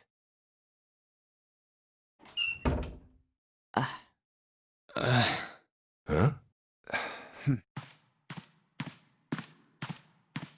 Maybe there's another clue. Anything that might lead us to discover who stabbed Clover. Behind this door. The 9th man's body is behind there. Maybe I should have another look at it, just in case. Ugh. Oh, the hell? This smell is... Oh. Ugh. Some grim noises. Wait. It's gone. His bracelet. I called it. It's gone. I called it. It's flipping Ace. It was right next to the glasses.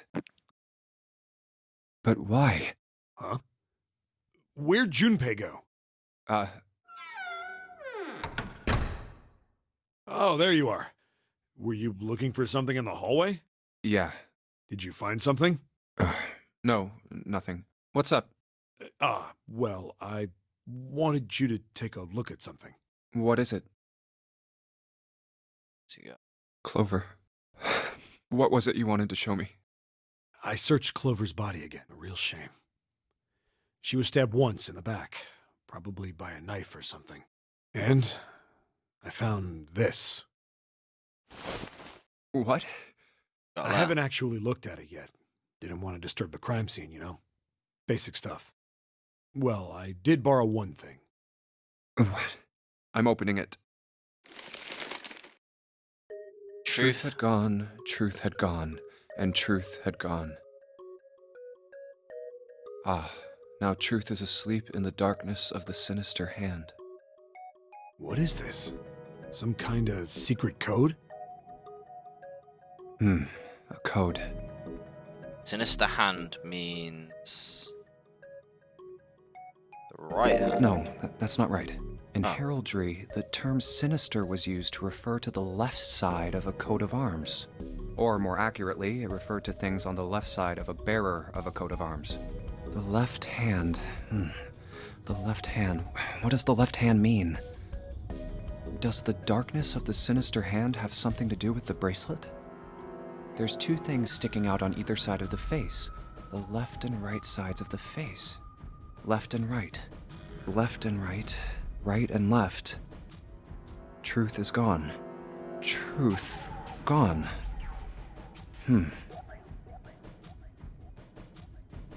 Truth gone. Maybe them 2 words.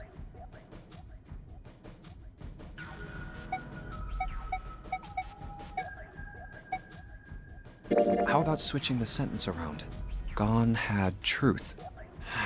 Well, that makes even less sense. Clearly, switching the words isn't going to help. I'm for different item. What else could gone and truth mean? Truth, of course, means something that is correct, something that's fact. In other words, something that is right. You could then safely assume that gone means left. After all, after someone left, they were gone. But in this case, they clearly refer to their directional homonyms. Then truth equals right, and gone equals left. The left and right of the bracelet. These two things sticking out. So if I... Oh,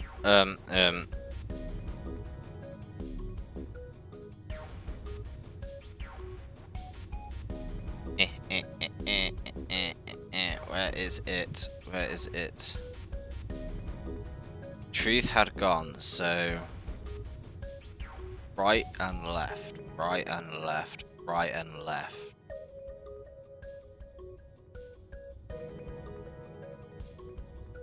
What's that? Right and left, right and left, left, left.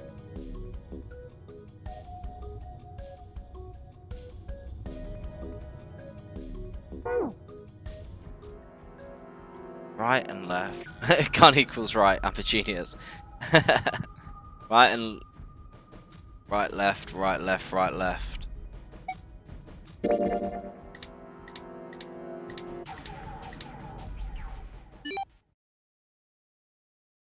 Oh. I'm gonna die. Wait, did it just...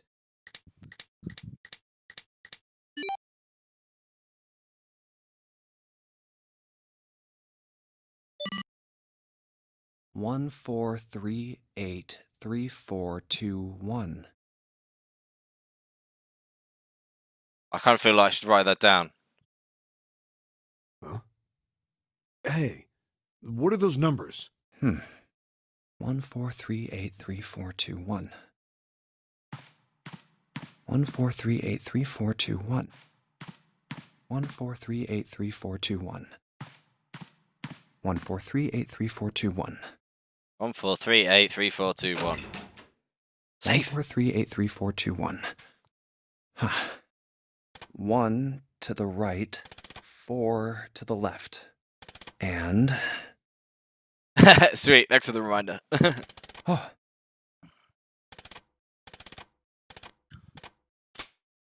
Bingo. I knew it was for this. Bazinga. Is this some sort of note? Let's see. Ha ha ha. The Nonary game was played once before 9 years ago. Fact 2. Person with the number 2 bracelet attended the game 9 years ago. Snake. Fact 3. It was planned by the following 4 people. Radar Pharmaceuticals. Yes. Gentry Hongongu called it. Radar Pharmacy Chief of Staff. Nagasiya Daki, I don't know who that is. Radar Pharmacy R&D Supervisor. Terry. Voter. Don't know who that is. Majority shareholder in Radar Pharmaceuticals. Ejeka. So the only one we know is Gentaro Hongu, which is Ace. I must punish them. For the innocent lives they sacrificed, this is the only warning they will receive. That innocent souls might be saved. I now state the truth. 0. Junpei left the closet. There were 5 people waiting for him in the bedroom. Ace, Lotus, Santa, 7. June. He looked at each one of them in turn and slowly placed his hand in his pockets of his vest. Sorry, but do you think you could all come with me? Come with you? I want all of you to go to the big hospital room. Why? There's something I want to be sure of. What do you want to be sure of? I want to know if the person I suspect is really the culprit. Wait, then you're saying... Yeah, I think I've got it figured out. I know who killed Snake and Clover. The atmosphere in the room changed. Brief was suddenly gone, replaced by a tension like a strap of leather stretched to its limit. 5 sets of eyes stared at Junpei. He pretended not to notice. Anyway, if you could all please move to the big hospital room. I'll explain everything as soon as we get there. And almost as if on cue, the bell began to ring. They all heard it. It's the bell from the clock in the main staircase.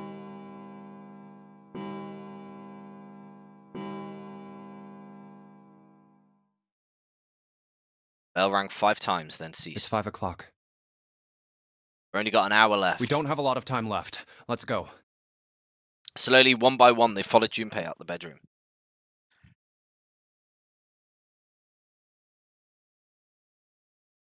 Actually, before we get started, I was hoping you could do something for me.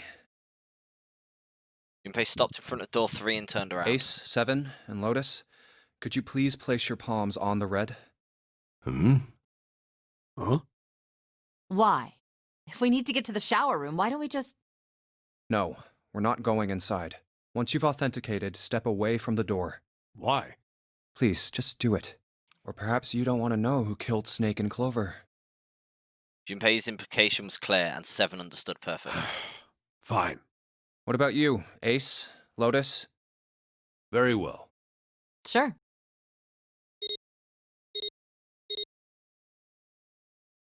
Why am I all like a genius of what now?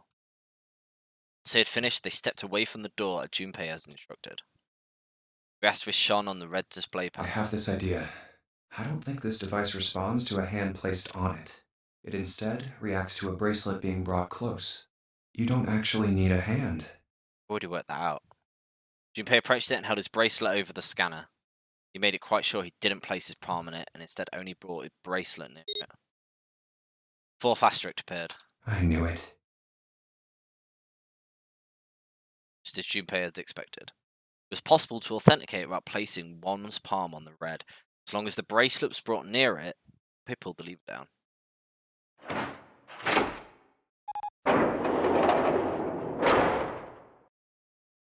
Door 3 opened like a hungry mouth. 9 long seconds passed. The door shut, unfed. Junpei walked slowly back to the others, who were waiting some distance from the door, talking to one another.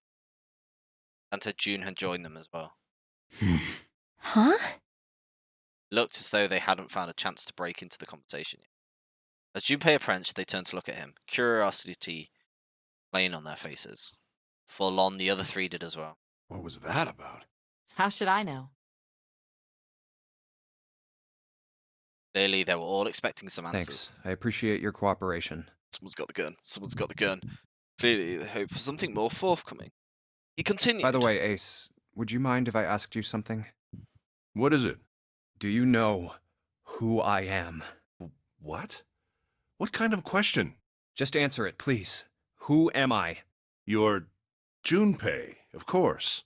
Who else would you be? Unfortunately, that's the wrong answer. Actually, I'm Santa. What? Ace's voice was full of surprise, but also tinged with confusion and fear. Everyone else looked nearly as surprised. Santa looked especially shocked to discover he was actually someone else. If he spoke, however, the trap would be exposed. Junpei quickly The continued. clothes I'm wearing, I borrowed from Junpei. And the clothes he's wearing are mine. We had a little swap. That's ridiculous. Impossible. So, you're saying I'm not Santa? Of course you aren't. Why? What makes you so sure I'm not Santa? If you were Santa, then door 3 wouldn't have opened for us just now. 1 plus 7 plus 8 plus 3 equals 19. 1 plus 9 would be 10. The digital route would be 1. But the 4 of us just opened door 3. You can't possibly be Santa. Your bracelet number isn't 3. It's 5, right? Only then, when it was too late, Ace realized his mistake. He set his jaw and glared at Junpei. You're exactly right. My bracelet number is 5. As he spoke, Junpei lifted his wrist up to show everyone the bright red 5 on his wrist. Sorry, Ace. I tricked you. Of course, I'm not really Santa. I'm Junpei. Who could possibly think I was? It's obvious I'm not. To think I was? Ridiculous. But I guess you couldn't see just how obvious it was. I asked you before, didn't I? What makes you so sure I'm not Santa? And you answered. If you were Santa, then door 3 wouldn't have opened for us just now. Most people wouldn't say something like that. The first thing that would come to anyone else's mind wouldn't be the bracelet number. There'd only be one thing they'd say. One sentence. You don't have his face. Ace, you have prosopagnosia, am I right? Junpei's voice was quiet and calm. He knew the truth, so did Ace. Prosopagnosia? The others looked confused. What's that? No clue. Prosopagnosia is... He heard Lotus begin to explain it to them. Ace glanced at them, then turned back towards Junpei and sighed. Very well. I confess. I have prosopagnosia. I cannot differentiate human faces. Is that what this was about? You want to mock me for my disorder? No, not at all.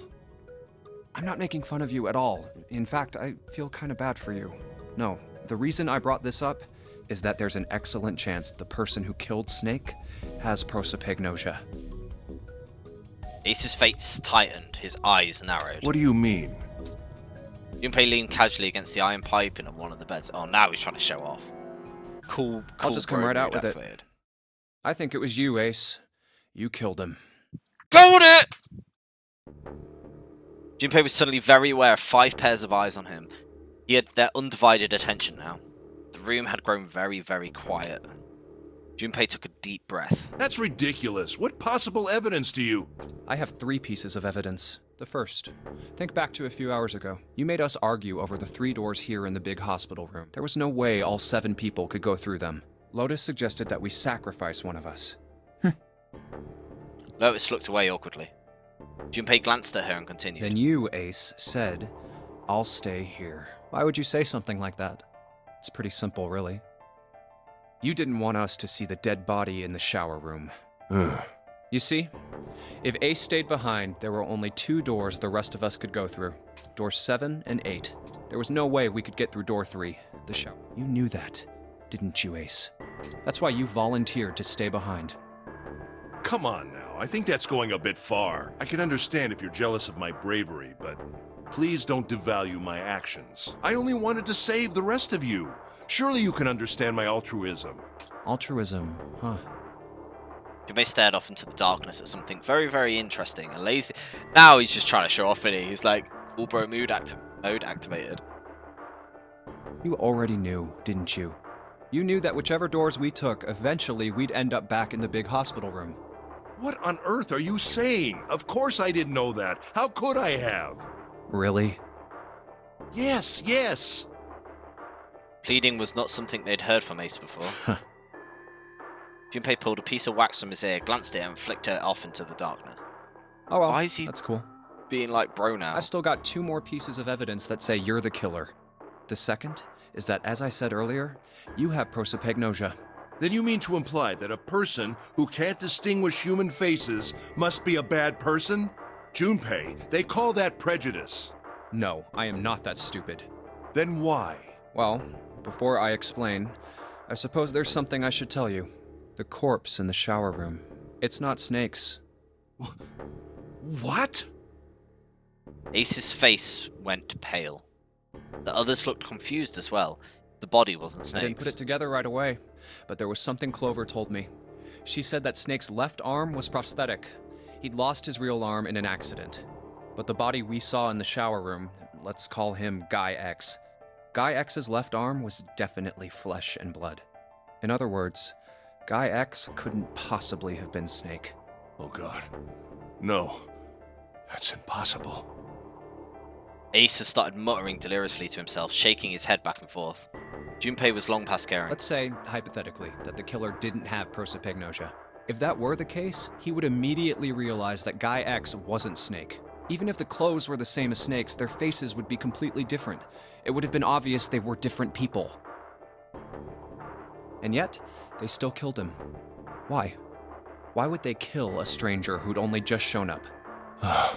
On the other hand, if the killer did have prosopagnosia, it makes sense. They thought Guy X was Snake and killed him. Wait just a moment. Let's say you're right, and I mistook Guy X for Snake. Even if I did, I would have had no motive to kill him.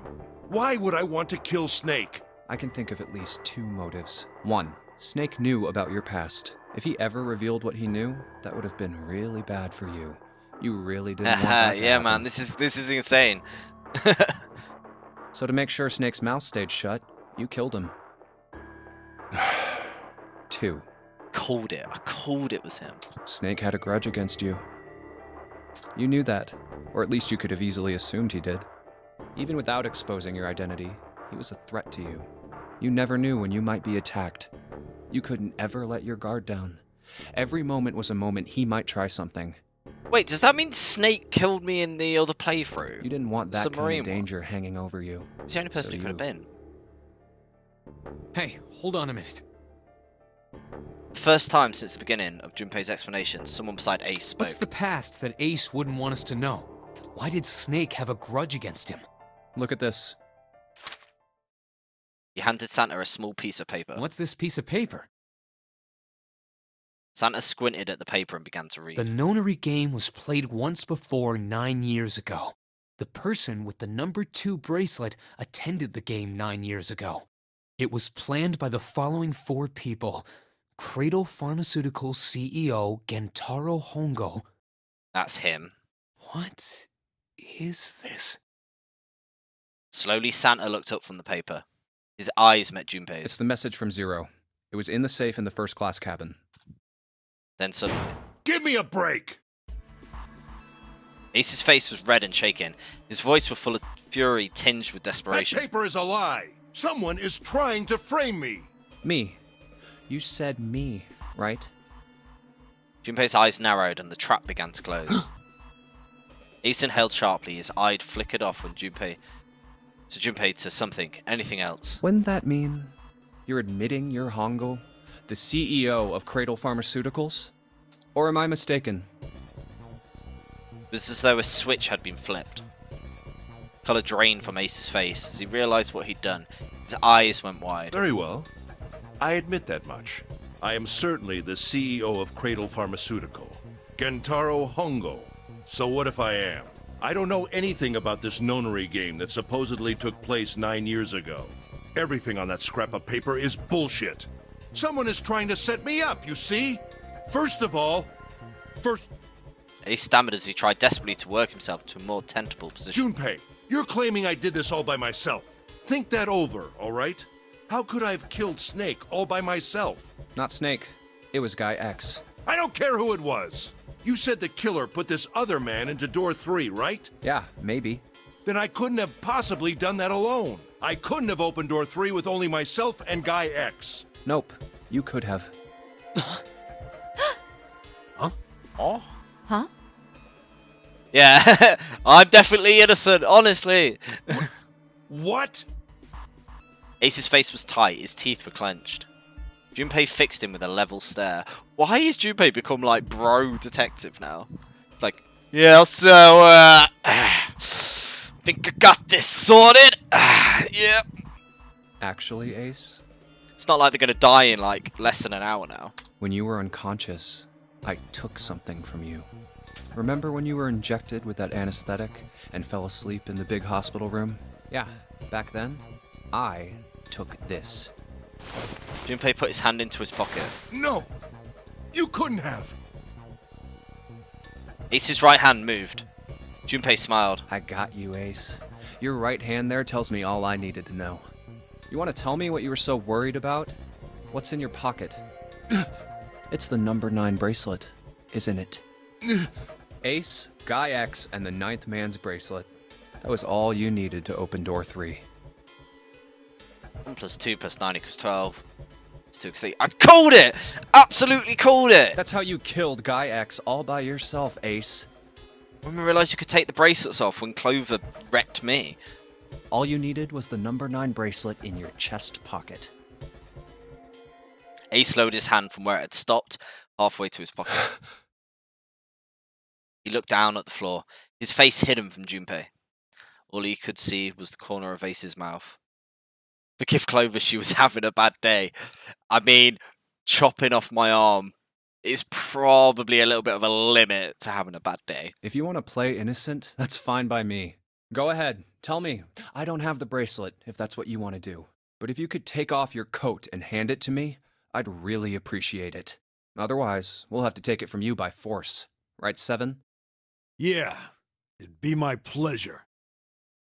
Seven cracked his knuckles with a sound like gunfire. Oh, he's got the gun. He's got the gun, hasn't he? He's gone mental. He's gone mental. Flee, flee. Ace roared with laughter. He threw his arms wide and his head back and laughed, filling the room with a sound that scarcely belonged there. Then it stopped.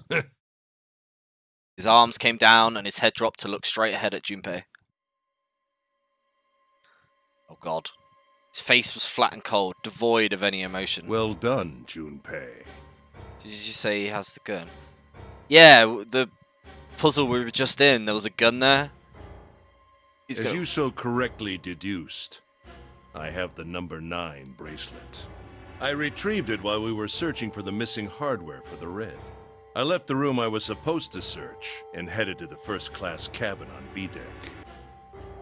His voice showed no emotion, no sense of remorse or interest. He was almost bored, as though he was reciting a especially dull corporate letter. My purpose was to obtain the number 9 bracelet. 9 is a potent ally in the Nonary game. Adding 9 to any set of numbers won't alter the digital root. Plus 9 is 10. Fair. Yeah. As you can see, 9 is a very useful number here. Oh, and Clover picked up the 0 again. With it, one can go anywhere, with anyone. It is, I suppose you could say, a game changer. So I made for the first-class cabin to obtain it. In mere moments, I successfully acquired the number 9 bracelet. There was also an unexpected bonus. The knife the 9th man had used. I quickly pocketed both of them and left. Oh, man. I made my way back to where I was expected to be. Oh, wait, no, but he didn't get to the... He came in the other door. He didn't go in number 1. That's when I ran into Snake. Well, this guy X, actually. I spotted him ahead of me. So He who's was this heading guy? for the large hospital room and hadn't noticed me. The man wearing Snake's clothes arrived at door 3. When he stopped, I walked up behind him and called out, "Snake." He turned around. He said nothing.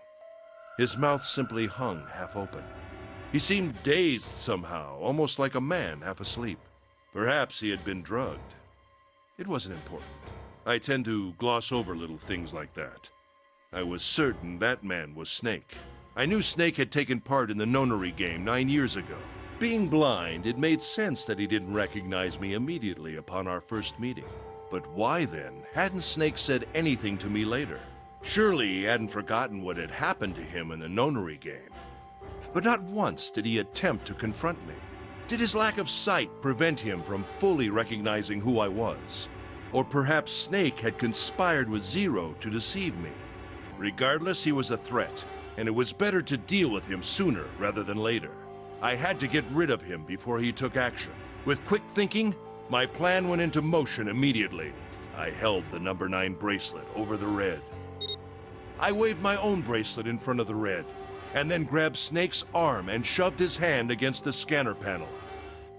The door opened. I Who's threw this the other man dude? through it. 9 seconds later, the door shut. 81 seconds passed.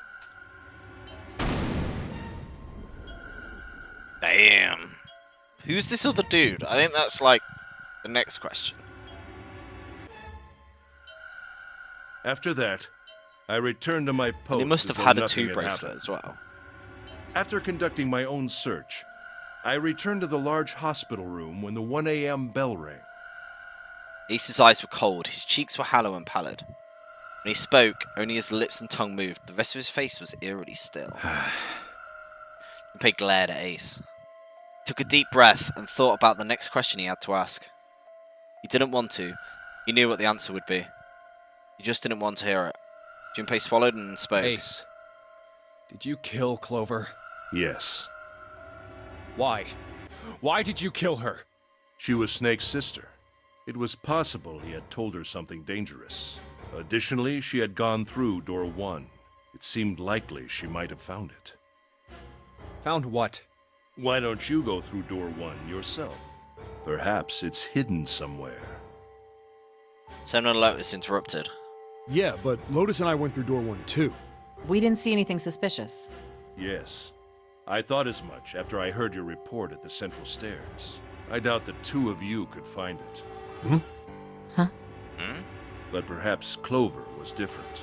Perhaps she had found it. I was, therefore, desperate to find her. And at last I did, in the first-class cabin. I spoke very calmly. Did you see it? See what? Don't act as if you don't understand. You were in the captain's quarters, weren't you? Uh-huh. What are you talking about? Very well. By the way, what are you doing here, Clover? What? Nothing. There's blood on your shoes. It looks fresh.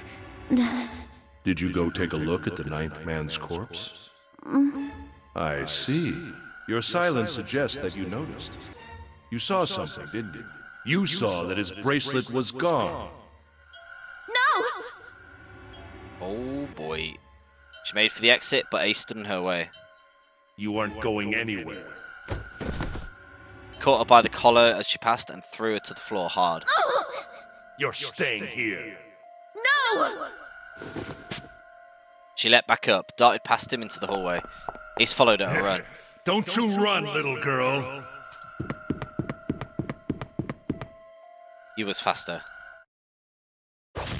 Oh. Not good, not good. That was how I killed Clover. His face hadn't changed. If he felt guilt or remorse or anything one might feel after taking the life of another human being, it didn't show. You son of a bitch! Seven's whole body trembled with rage, his voice rumbled with hate. Xander's eyes were bloodthirsty. Lotus's and June's were faces were distorted by anger and hatred. Ace looked at them and smiled. It was a cold, cruel thing with no humor in it. He shook his head and sighed. I admit it. I've lost. I have lost. Completely and utterly. Don't misunderstand, Junpei. I didn't lose to you. I lost to Zero. Not you. I'm rather disgusted with myself for falling into such a simple trap. I looked the fool. And it was a trap. Make no mistake. I was trapped and manipulated by Zero. The man I killed in the shower room, if he wasn't Snake, then I have no idea who he was. But he was wearing Snake's clothes, and that was no coincidence. He had also been injected with something that reduced his cognition and prevented him from identifying himself or resisting me. And we can't forget the components that were removed from the red before we arrived. I have no doubt that Zero planned all of this. Zero made sure I would kill that man. It follows, of course, that Zero knew everything I would do. That I would try to take the number 9 bracelet. That I would try to kill Snake. Everything. Suddenly, Junpei remembered the paper he found in the safe. He remembered the last words Zero had written on it. I must punish them. The innocent lives they sacrificed. The only warning they will receive. That innocent souls might be saved, I now state the truth. Zero. And he remembered other words, words he's heard from Clover. I think Zero is one of us. Huh? One by one, Junpei looked at the 5 other people standing in front of him. Ace, Santa, June, Seven, Lotus. Oh. Zero is one of us? No. Wait, there's one more person. Snake. The man who died in the shower room isn't Snake.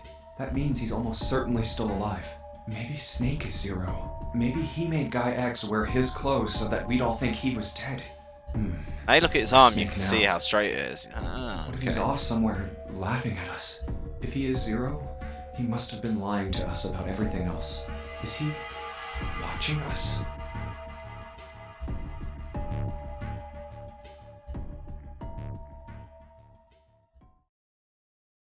Well, Just dropped believe in. Do you I've have a finished with my prediction for who confession. Zero is? why don't we get moving? I mean, I thought it was Ace. Well, obviously he's been set up. I have a really weird feeling it's June. Like, she's just a little too. She's a little too close to the main character. And he's kind of always left out of everything.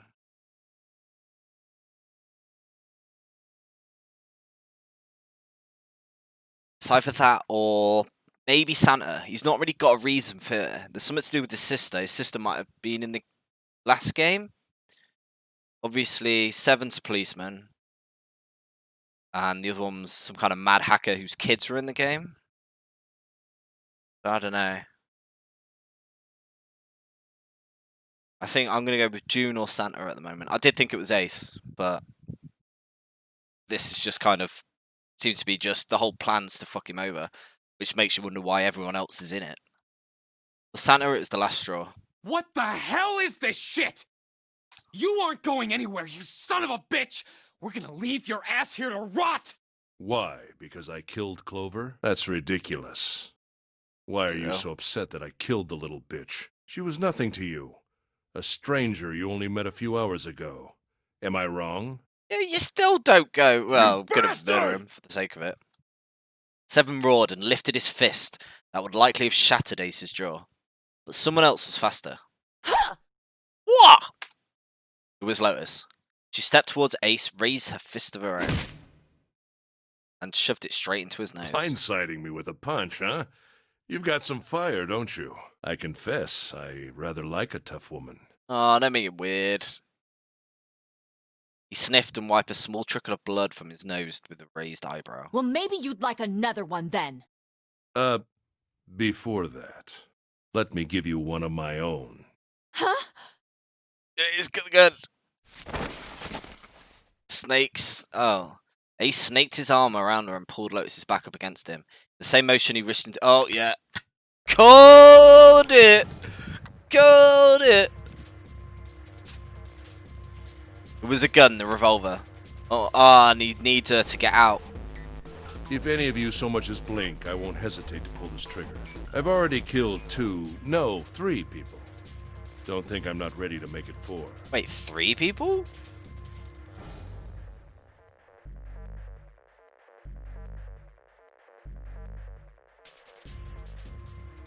Clover, the dude. Oh, ninth 3 man? people? What do you mean?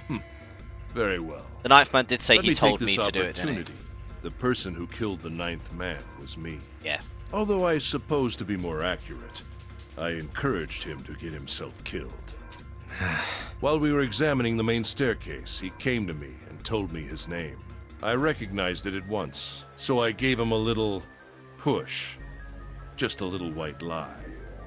It seems the settings for the dead were altered. Now it only requires a single person to deactivate the detonator in the bracelet. Investigate what's beyond door 5. We'll meet again later. And with that, Okay. Have a good one, guys. I'm going off ahead now. Well then. Why is it stopping? God damn it! You lied! Open the door, please! I'm begging you! Help me! Please get me out of here! Get me out of here! Oh my god, there's no time left. Listen, I was lied to. He lied to me. He put me in here. It was him. He killed me. It was him. Ah! This is definitely going to be some. If it's not Ace, it's definitely going to be some Source stuff in it. Like I said with the 2 9 doors. Everyone could have made it if you all worked together. Haha. I had 4 reasons for killing him. As I said before, in the Nonary game, the number 9 bracelet is of utmost importance. If I had allowed him to keep such a useful tool, he, or it, would have become a threat to me. As such, I decided that he should be eliminated early on. I wanted the number 9 bracelet. If I could manage to obtain it, I would be able to manipulate the game as I saw fit. I would be unable to acquire the bracelet unless its owner was dead.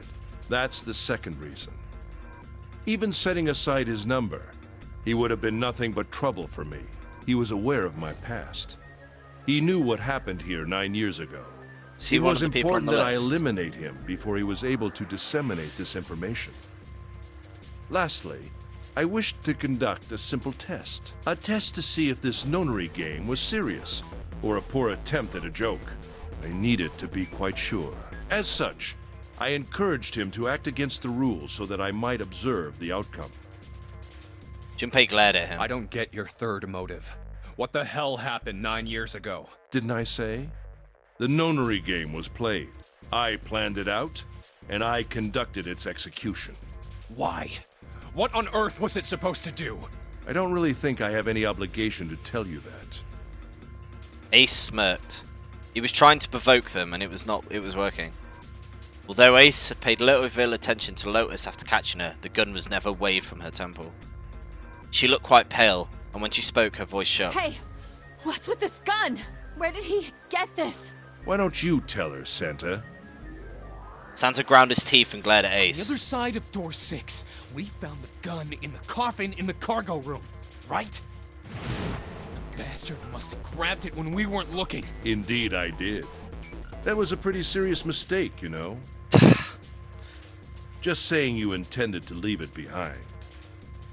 Ace laughed, a short, derisive snort, and gave Junpei a sickeningly pity look. Well, there isn't much time left. I'll be off then. Well, where are you going? Do I really need to explain? I had assumed it would be obvious. I have the number 9 bracelet, and now I have Lotus. Yeah, that's a really good point. If they agreed they didn't want to use it, just unload it. 9 plus 8 plus 9 plus 8 plus... Wasn't there a door with a 9 on it in the room that looked like a church? That's where you're going, isn't it? And how do you know that? Santa told me about it while we were looking for Clover. I see. Well, you are correct. That is my destination. But now I must say goodbye to all of you. Ah, and please, don't forget my warning. Move and I'll pull the trigger. I don't need her alive to open the door, you know. Throw them down a drain. Yeah, exactly. As he spoke, Ace began backing towards the door, practically dragging Lotus behind him. Shit! He's getting away! But we can't risk it. Junpei, Santa, June, and Seven stood frozen. Ace had the face of a man gone mad. They had no doubt who would pull the trigger. Ace reached the exit. Now, Lotus, open the door for me if you would. He forced Lotus to open it and turned and addressed them once more. Goodbye. They stepped through the door.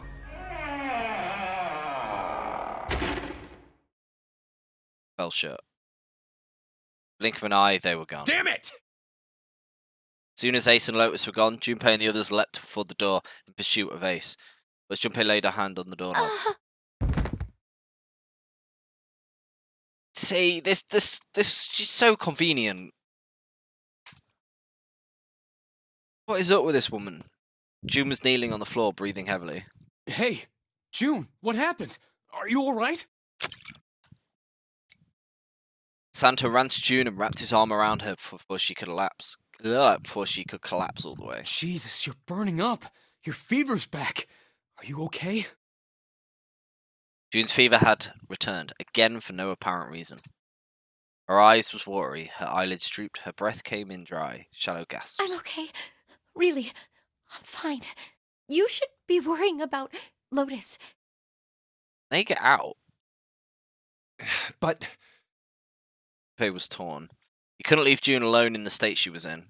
But every moment they waited, Ace was further away, Lotus's life in his hands. What was Junpei supposed to do? June's eyes drifted to Junpei's. She managed to muster a weak smile. Jumpy, don't worry about me. I just need a little rest. I'll be fine. Don't you remember? I just needed to rest a little bit last time. So please save Lotus. Think about what Ace has already done, Junpei. When he's got what he needs from Lotus, you really think he's just gonna let her walk away? Damn it. You guys go on ahead. Soon as June starts feeling better, we'll follow you. Go! Why didn't Santa just go instead of Junpei? Junpei looked at June. She nodded once. He couldn't manage much more. But it was all the confirmation Junpei needed. His resolve was set. All right. Come on, Seven. We're going after Ace. Hell yeah! Hell yeah! Santa, you take good care of June. I'm trusting you. Got it.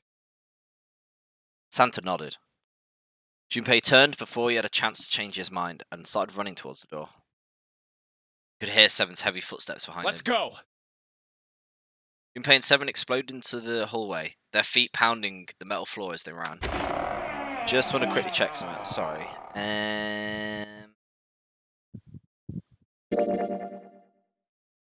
So we've got 5, 4, 3, and 7. 1. 5, 4, 7. 7. 3, 4, 5.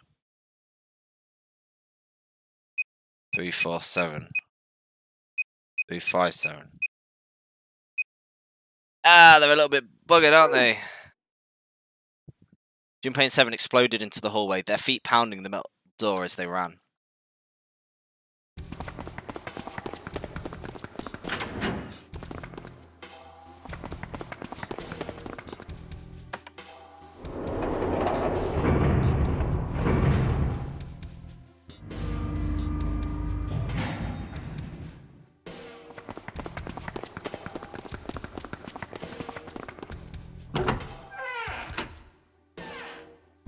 Wait, she's 6. I did that wrong, didn't I?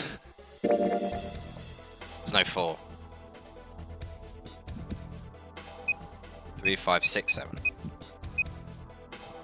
3, 5, 7. 3, 6, 7. Oh boy.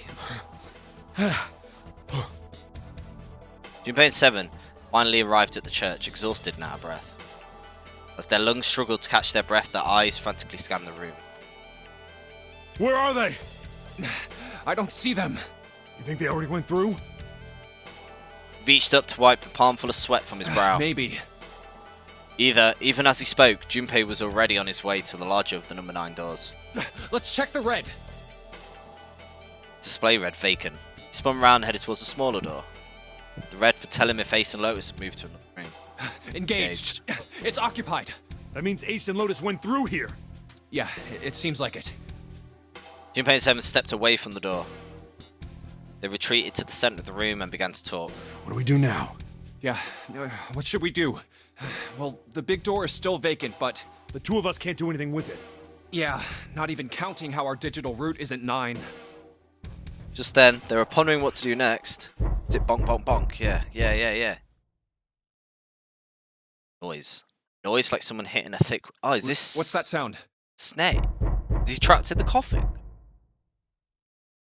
Junpei looked up, surprised. Seven followed suit, his eyes jumping around the room, the source of the sound.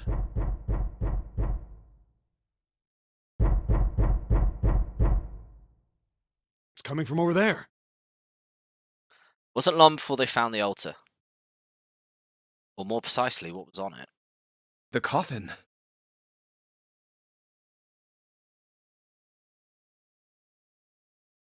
Well, we've not seen Snake. But there was the playthrough where he murdered where someone murdered everyone. So I'm thinking that might be Snake. Let's open it. How? By force. I don't think that's gonna happen. Kick it. Kick it. Well, you never know till you try, right?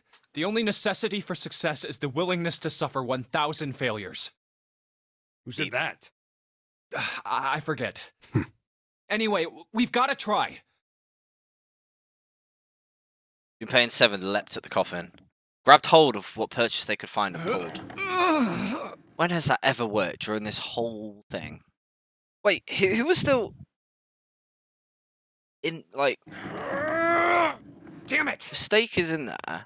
Who the frick killed everyone in the thing? See? Didn't I tell you? If you could just pull it open, why would it have something like that? 7 pointed towards a keypad at the side of the Right. coffin. So unless I put in the right passcode, it's not gonna open. Yeah, the submarine ending got wrecked by somebody, and I thought it was Snake. He's the only person it could have been. But then again, if there's other people wandering about... In fact, as it continued, it had only gotten louder and more forceful. Oh, wait, there was the captain. But he was dead in his quarters. Oh, I don't know. Game's so confusing. Was there some sort of clue somewhere?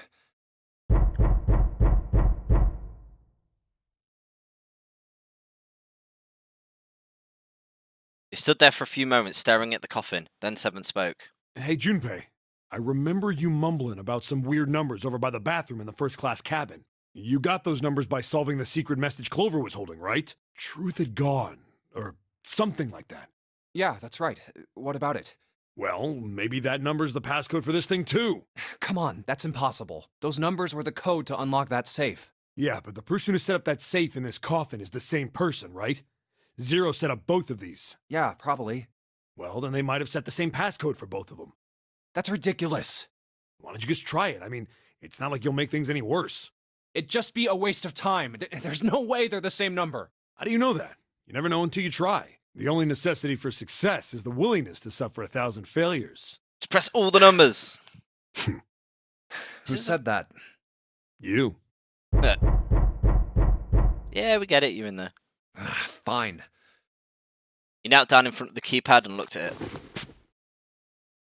Perhaps because he's repeated them so many times before, the numbers came easy to Junpei's mind. 1438 3421. It's also in the chat somewhere. Quickly, he typed them in.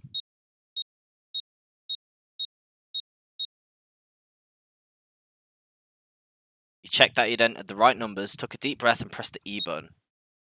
Only took a moment. What? You gotta be kidding me. There was a click. With a heavy clunk, the lid of the coffin slid off onto the floor. Someone sat up from the inside. Snake! What's he wearing? You? Why? Ah, those voices. Junpei and Seven, unless I'm mistaken. Where are the Casual others? as ever. Are they elsewhere? Such a Chad. Of course, there was no reason Snake would have known anything about where anyone else was. Junpei and Seven looked at one another. There was a great deal he needed to know, but... had quite a while. There was only an hour left. Tell him something, however, so they began to talk. Snake explained to them how they came to be locked in the coffin. Apparently he'd been hit by some sort of knockout gas. Junpei and Seven explained what had happened to the rest of them. I see. I believe I got the gist of everything. Have I been sufficiently caught up? No, there was one thing they kept from him. There's one thing, however, that neither Seven nor Junpei could bring themselves to say. That Ace had killed Clover. They feared that if Snake knew, he might go insane. Decided as much by the look the moment Snake had climbed out the coffin. That still doesn't explain why you were trapped in here. We've still got no clue about Zero's true identity, let alone why the hell he's doing all this. Why did he put Guy X in Snake's clothes? Is all this stuff somehow related to that Nonary game that was played 9 years ago? Hey, Snake, do you know anything? Junpei put the question to Snake. His answer was less than illuminating. What are you talking about? I apologize, but I have no idea what you're saying. It seemed as though Snake was perhaps not being entirely honest. Their knowledge did Junpei and Seven a little good. Oh, come on, just tell us if you know. I don't know what to tell you. How can I know something I don't?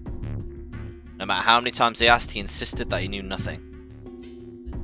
It's becoming clear that Snake wouldn't give in, and every second they spent asking him was a second waste. I told you this. Bad. We're running out of time. We need to go after Ace. However, they stood silent in the overpowering atmosphere at the chapel, almost stifling. Junpei, Seven, and Snake simply stood at a loss for what they should do next. What do we do now? Glanced over at Snake's wrist. Sure enough, he could see the 2 on the bracelet on Snake's wrist. The 3 of us can't make a digital route of 9. Yeah, we just get 5. We're stuck here then. Oh. Hey, Tim began patting his pockets as if he were checking to see if any of them held anything. What? What is it? I found something earlier. What did you find? This. Finally found the pocket he wanted and his hand dove into it. Seven pulled out something round and metal. A bracelet. There was no mistaking the number glowing at them from the face like a cartoon eye. 0. Zero's bracelet. What did you say? Are you saying that 7 has the number 0 bracelet? Yeah. Where did you get that? Snake's question was innocent enough, but if he learned the truth, he'd been able to see he would have noticed Seven look away. Clover gave it to me. She did? Yeah. How did she come by it? Well, she found it. See, on the other side of door 1, A deck, the captain. That's what you wanted, wasn't it? That's what Ace wanted, I'm assuming. She asked me to hold on to it because it was too big and bulky for her to be lugging around. She happily looked at it and the axe earlier. Junpei could tell right away that Seven wasn't telling the You truth. even told us earlier. I haven't actually looked at it yet. Didn't want to disturb the crime scene, you know? Basic stuff. Well, I did borrow one thing. He probably said that so Snake doesn't find out about Clover. All right, Junpei. Been nice knowing you. Wait, what? +2 + 0 equals Come 9. on, man. I'm just kidding. Still, just in case, I want to make sure the 0 bracelet gets picked up by the red. Snake, give me a hand, all right? Without waiting for a response, he started walking towards the door. Junpei and Snake followed him quietly. Full on, they found themselves in front of the large 2 doors. Seven and Snake put their palms on the room. As they'd done that, Seven pulled the number 0 bracelet out of the scanner panel as well. Bazinga! Third asterisk appeared on the screen. 7 + 2 + 0 = 9. Now they just needed to pull the lever and the door would open. Huh? Why isn't it opening? Well, the third asterisk lit up, so it must have registered the 0 bracelet. Maybe it isn't actually 0. Huh? What? That bracelet may not actually produce the number 0 when scanned. That is what I'm saying. Why don't we try a few different combinations? Perhaps we can determine what number that bracelet actually contains. Oh, got it! Junpei nodded. Let us use the following combination. Everyone. Right, everyone. Let's try all 3 of us and the bracelet. It's 14. If this combination works, then the number for this bracelet is 4.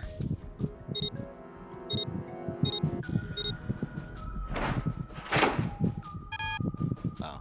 It didn't open. Then this bracelet is not 4. Then... It continued. Let's try Snake, me, and the bracelet. 7. If this combination works, then the number for this bracelet is 2.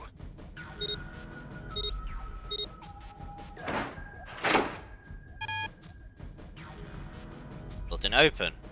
It didn't open. Guess it's not 2. Then...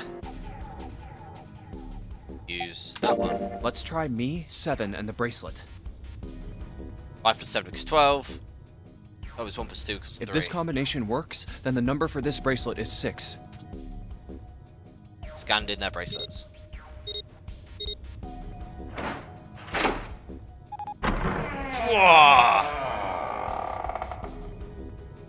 It opened.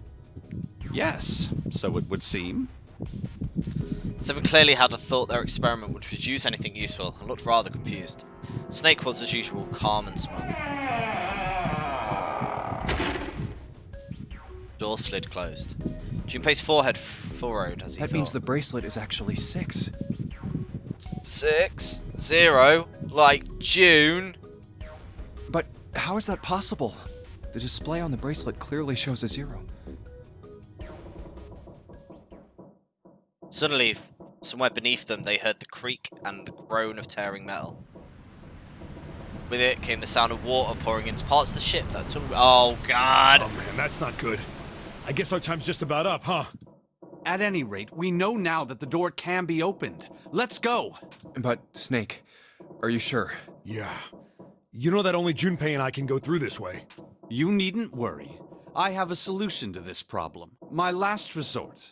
But if now is not the time for last resorts, then when? Last? Resort?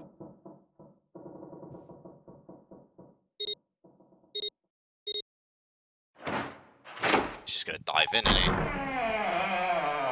What about the other two?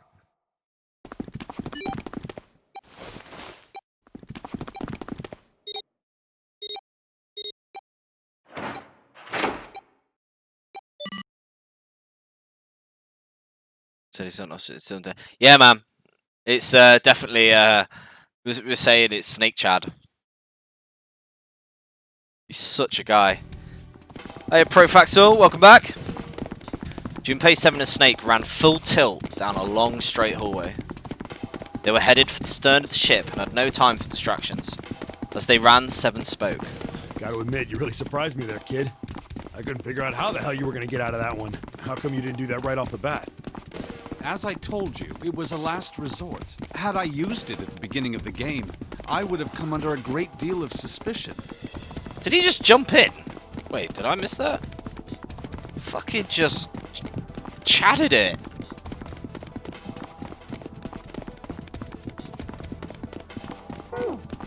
I imagine that most people would have taken it to mean that I was Zero. Once they'd convinced themselves of that, I wasn't optimistic about my chances of making it out of here alive, let alone unscathed. I felt it best to play my cards close to the chest, as it were.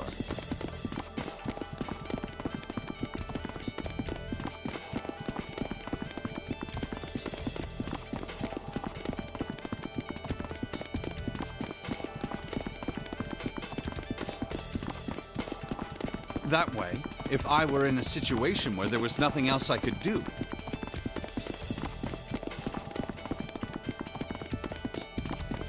I'd have a little trick up my sleeve. I'd just take my bracelet off. Snake's plan had been simple but effective. He'd simply removed his bracelet. How? As Junpei had looked as though Snake simply crushed the bones of his hands until they were small enough to fit through the wristband. Of course, that would have been practically impossible, so how would he have done it? My brother's left arm is, it's not like a normal person's arm. It's fake. It's not a real arm. Snake had slid the bracelet off and tossed it to the Covenant.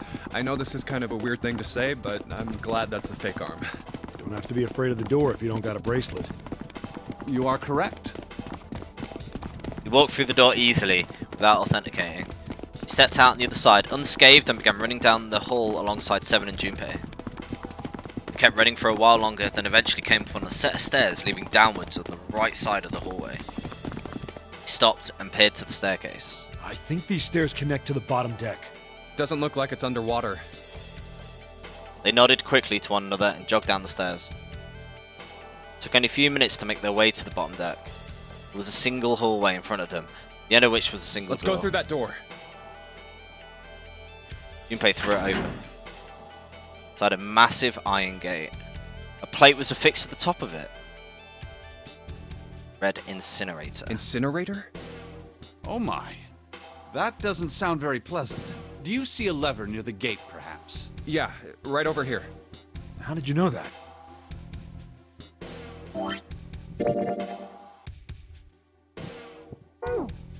Well, I'd be happy to regale you with the story.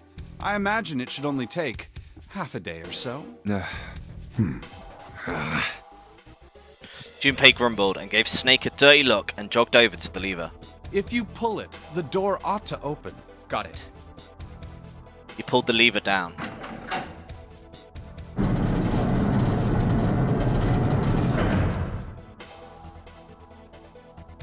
With the rumble of an ancient motor, the door opened.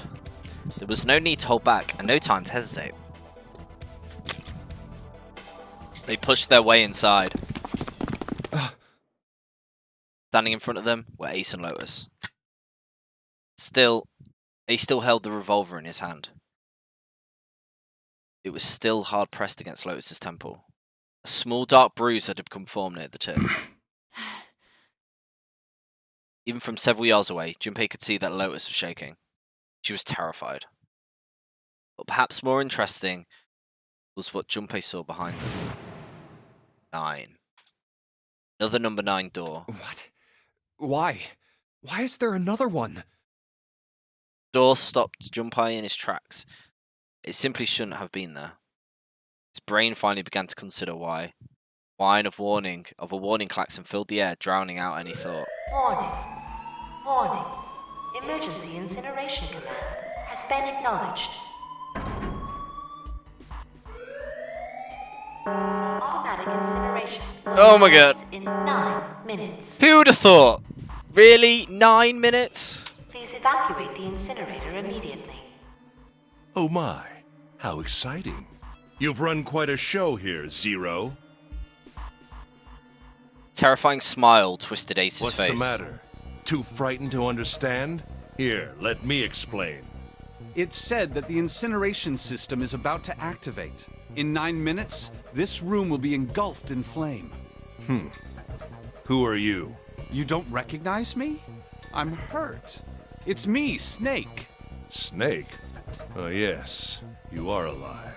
I'm afraid your bizarre style had me confused. I'm quite glad to see that you're alive. Ace's voice didn't change. Snake ground his If you teeth. don't mind my asking, how did you get here? Snake, Junpei 7. The three of you couldn't have opened a door with a 9. Did you use Clover's bracelet, perhaps? What? 2 plus 5 plus 7 plus 4 is 18. 1 plus 8 is 9. Well, your reaction suggests that you did not. Hold on. Why did you think we'd have Clover's bracelet? Junpei felt his chest tighten. Oh, they haven't told you? Told me what?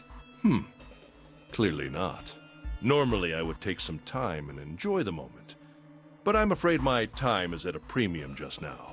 I'll have to make this quick. Clover. Don't do it, Ace! Keep your goddamn mouth shut! Clover. I said stop it! Don't listen to him, Snake. Well, someone may as well tell him. Junpei could feel his voice going hoarse, but Snake didn't listen What to him. happened to Clover? Ace looked at him. The corner of his mouth curled into the hook of a cruel Clover smile. died. Colour left Snake's face. I mean, he's pretty pale anyway. He shook his head weakly. No, that's not true. That's impossible.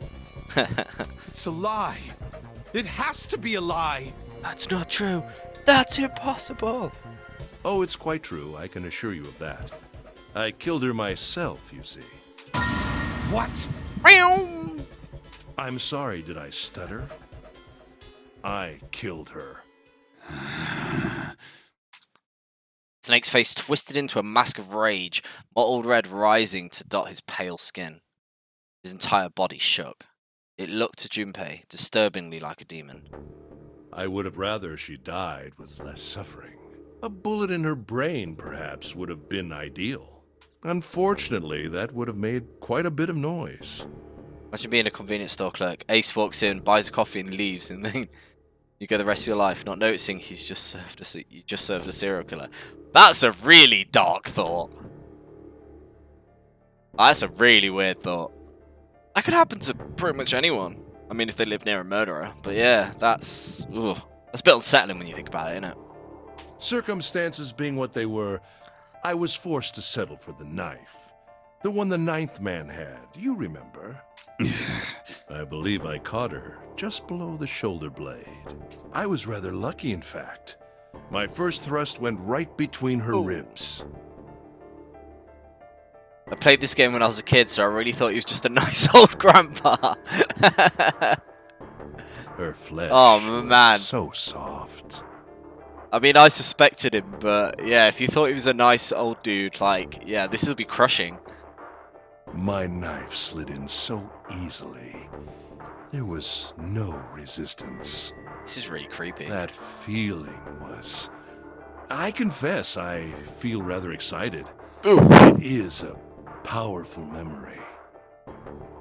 This is your brain.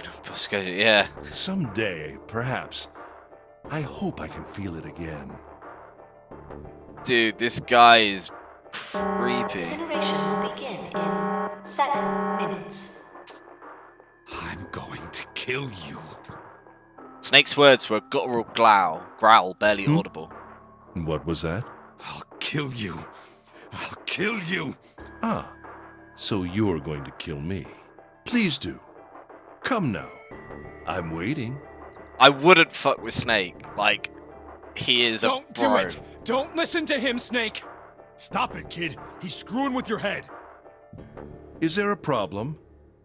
What are you waiting for, boy? Don't you want me to send you to join your sister? Don't! The Snake! Don't do it! But Snake could no longer hear them. Snake could no longer hear anything. He's gone full bro! Snake moved like a bolt of lightning. His scream echoed through the incineration chamber, full of rage and despair. Snake! Snake!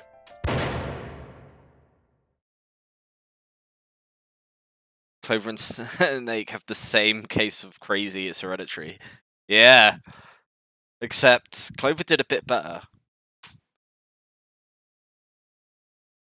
Damn. Another scream filled the room. It was Lotus. She ran across the room towards Junpei, her eyes wide with terror. Lotus! Hurry! This way! Snake's ill-fated attack had loosened Ace's grip on her. She made a run for it. She reached Seven and Junpei and ducked behind them. Incineration will begin in 5 minutes. Give me the woman. He raised the gun. I need her. Without her bracelet, I will be unable to open this door. Yep, 1 + 8 + 9 = 18. 8 = 9. Quickly now! I don't have time for your shenanigans. Center of the room, Snake's body lay eerily still. He looked like a human larva, prone and vulnerable on the floor. I see. Then it would seem I have no choice. The rest of you must die as well. Fortunately, I have 5 bullets left. So then, if we just emptied the bullets... 1 for Junpei, another for Lotus, and the last 3 for that lump of idiotic man you call Seven. I will take Lotus's body with me and leave this room. Incineration will begin in 4 minutes. Stall. Well, it looks as though our time together is at an end. I rather enjoyed playing with you. Damn it! Vic could see Ace's finger tighten. Could see it begin to squeeze down on the trigger. His body tense, preparing for the catastrophic impact of hot lead against human flesh. Goodbye. Joseph Joestar really went down a dark path. Yeah, man. Kill you. Yes! Snake's gone full rage. What? No, that's impossible. The first time, Ace's composure broke. With obvious effort, Snake lunged forward 1 step closer to Ace, then another. He looked for all the world like a zombie. I'll kill you. I'll kill you. His voice was the mournful wailing of the undead. Stay away from me. Get back. Stop. If you come any closer, I'll... Get away from me. Little by little, Ace was retreating. Snake didn't stop. He continued his stiff, inexorable approach, his eyes twin pools of pure fury. Listen to me. I said don't come any closer. He's raging out. Get, you bastard. Ace's revolver leapt 5 times. 5 times, the air in the incinerator was split by the crack of a bullet. Snake's body twitched as 5 clouds of blood and torn flesh leapt into the air across his body. Fine pink mist drifted from his body and disappeared. Junpei didn't have time to ponder what he meant before. He's still going. His strength was gone. His leg crumbled and his broken, battered body slid to the floor. Incineration will begin in 3 minutes. Snake, oh please enough. Yeah. Finally, you're... It's gonna still go up. Yeah! Fucking rage! I'll kill you. Even as the pool of blood beneath him grew, he began to move. He half crawled, half slid towards Ace. One bloody arm wrapped itself around Ace's leg. You won't get away. And the other gripped his thigh with strength that should have been long gone. You son of a bitch! You're a monster! Get off me! Let me go, damn you! He kicked at Snake with his free leg, driving his foot into Snake's face, his arm, his shoulder. Made no difference. Snake refused to release him. Once a snake has ensnared its prey, rarely does it release it. This is it, Ace. We're going to burn to death together. What? Incineration will begin in 2 minutes. Speak out! Yeah, damn it! Damn you! Get off! Let me go, you monster! Okay, look. Think about it this way. My company owns a wonderful hospital. It has excellent doctors. You're not wounded too seriously. I'm sure they can fix you up easily. 5, 6 bullets! You don't have to die. You could be saved. Just let me go. Pathetic. Begging for your life. Seven and Lotus began to speak. Junpei could hear the tears in their voices. Their words were strained. Snake, Yeah, that's enough. Chad bro. You can stop now. Yes!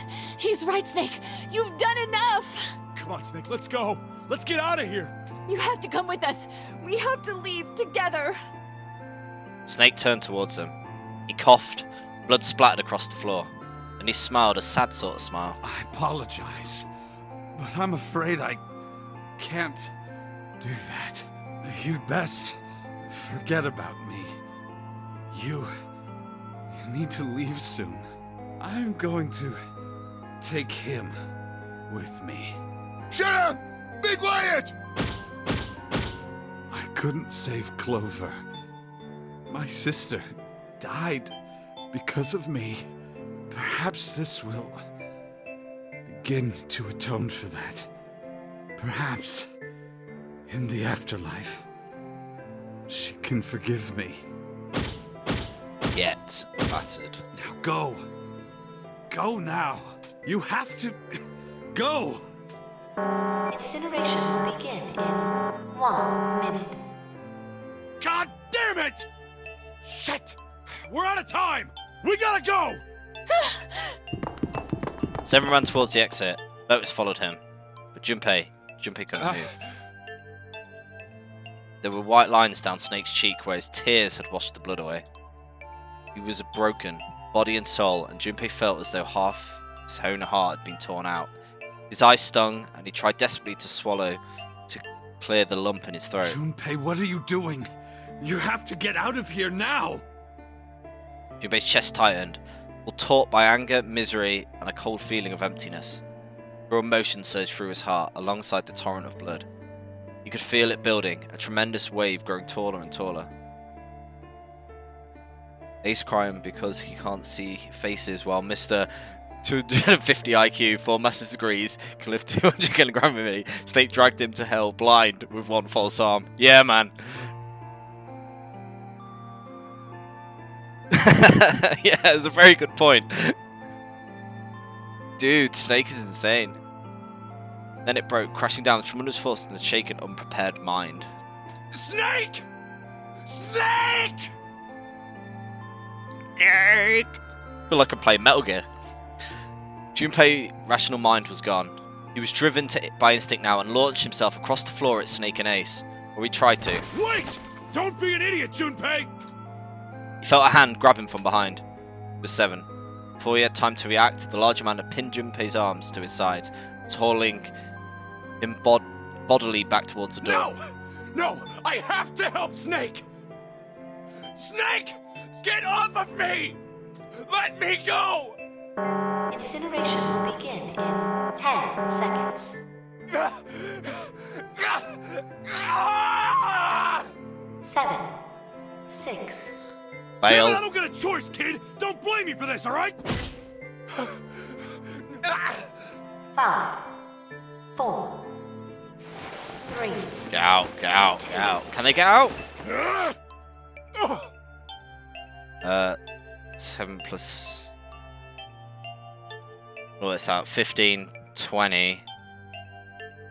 What's the right number out there? Oh, 26. 7.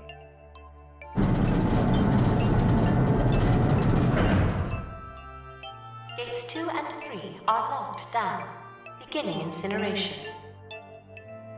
Junpei felt Seven's fist buried deep into his stomach, and his legs turned to mush. Seven scooped him up in the same motion and leapt through the door. It slammed shut behind them. Junpei struggled to his shaky feet, and he glanced over to see Lotus only a short distance. Oh, right. The 9 didn't go through the 9 door. I was about to say, I was like, where? He's... There was a small window cut into it. Inside, he could see Ace and Snake. Shit! Damn you all! Why? Why? Why me? I don't deserve Well... this! Well... Answer me! Answer me, Zero! Why? Why? Zero! Zero! Get wrecked. Oh, boy. Zero!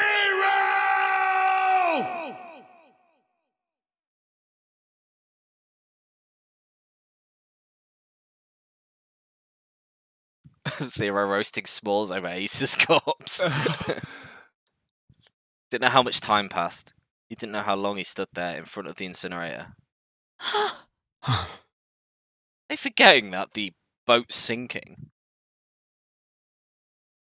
Rose's face was ashen, and if not for the hand she put against the wall, Junpei didn't think she would have stood. Seven looked old and tired and used. His eyes stared at the floor, seeing nothing.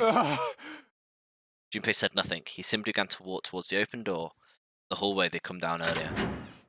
Hey, wait! Junpei! Junpei, where are you going? He blinked when their voices broke the silence. He stopped. You stay here. I'll go get Santa and June. You're gonna bring them here? How? Don't worry about that. Just stay here and wait, all right? He began to walk again. He looked over his shoulder and watched Seven and Lotus grow smaller and smaller. They stared back, not moving. He wasn't sure if they could. Turned around again. He knew where he was going. I saw an elevator on the way here. If I can get it to work, then maybe... Before long, Junpei found himself in front of the elevator. Next to the door was a button with a triangle on it. Please work. Pushed it and the door opened. Yes.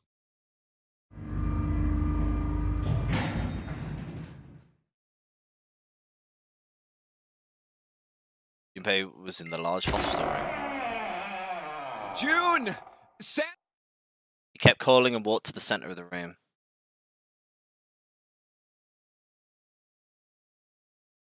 Try as he might, he couldn't... Wait a minute, I thought... Damn it. Time was up. Where did they go? Increasingly frustrated and increasingly worried, Junpei left the large hospital room. He had no choice. He would have to look for them. Junpei's heart was heavy. He couldn't shake the feeling, but there was a part of him that felt it would be wrong to, even if he could. With every step he took, his legs felt more and more like lead.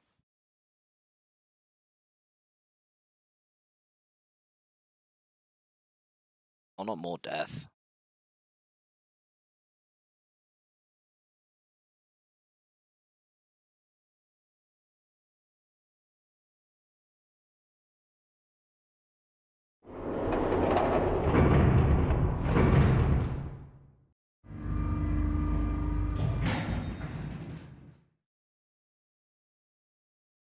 In.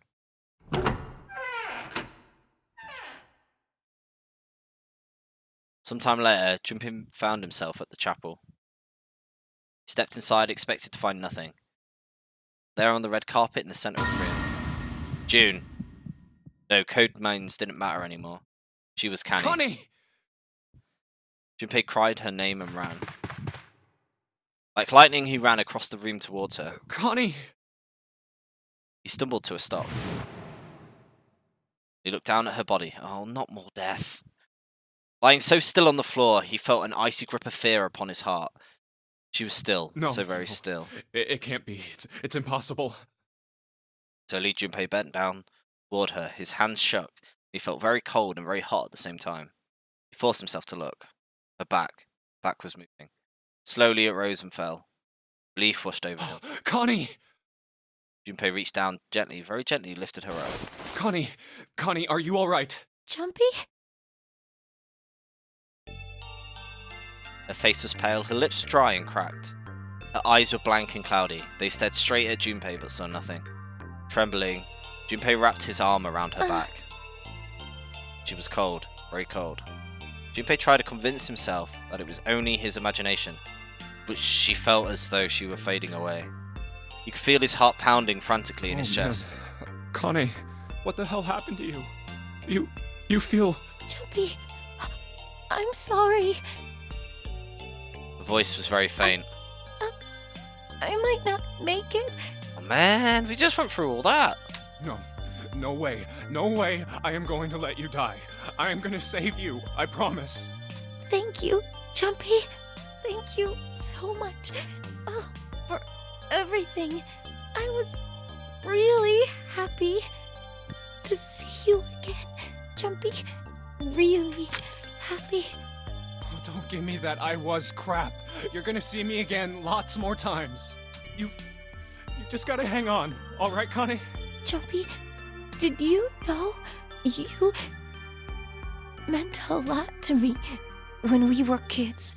Oh, no, we've already been through this. I liked you for a long time, Junpei. A really long time. Junpei's vision had gone blurry. It took him a moment to realize his eyes were filled with tears.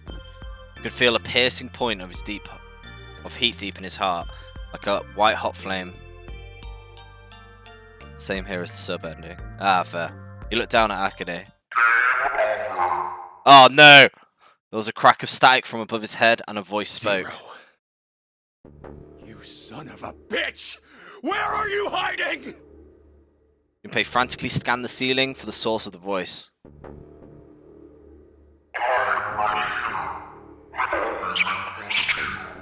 What the hell are you talking about? It's got... I can't...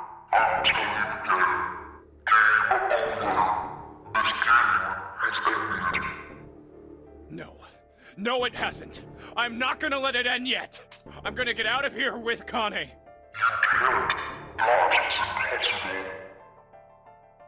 Is it Santa? Why? The wrong path?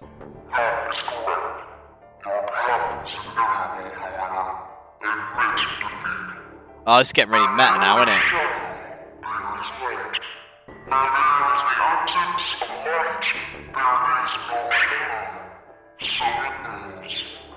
What are you talking about?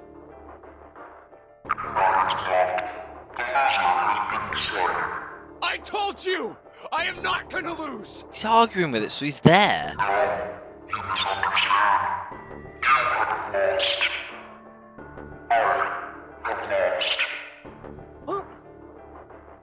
What? Junpei didn't have time to ponder what that meant before he heard the door slam shut behind him. Spun round.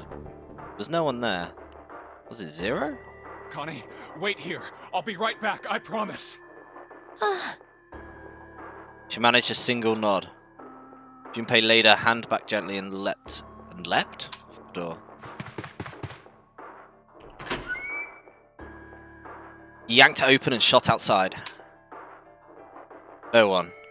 All was empty. There was nothing moving anywhere. Damn it. Where are you? It doesn't matter. I need to get Connie out first. He didn't want to leave Connie alone any longer than he had to, so Junpei turned around and headed back to the chapel. Connie! Oh, where's she gone? He said, what? She wasn't there. She wasn't anywhere. She'd been lying there on the floor just moments before. Now she was gone. Oh God. No. No. Where is she? Connie. Connie! Connie! It's Connie, innit? Fucking called it. It's Connie. Connie! She's just fucking with him. His cry split the heavens themselves. He screamed until his voice gave out, and then he screamed some more. But there was nothing. No answer. His voice faded away, and all that remained was cold, unfeeling silence. That's when he noticed it. Huh? Strange smell. One he had smelled before. Wait. This is... white smoke. 9 seconds later, Junpei's mind winked out. It's the tune again, innit? Is that it?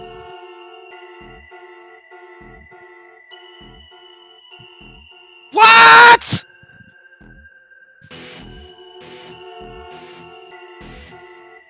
Oh man, it helps what I said earlier about it being Santa or June. I'm annoyed I was kind of wrong about Ace. I was right that he was an arsehole. Yeah, yeah man.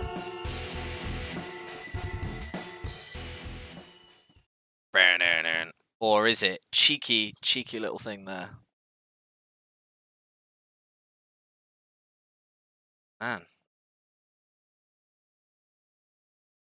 Ooh. Seek a way out. Would you like to save? Yes.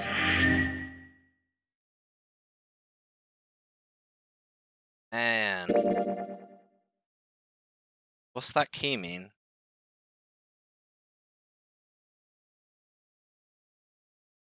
So does this mean like, what are these red things?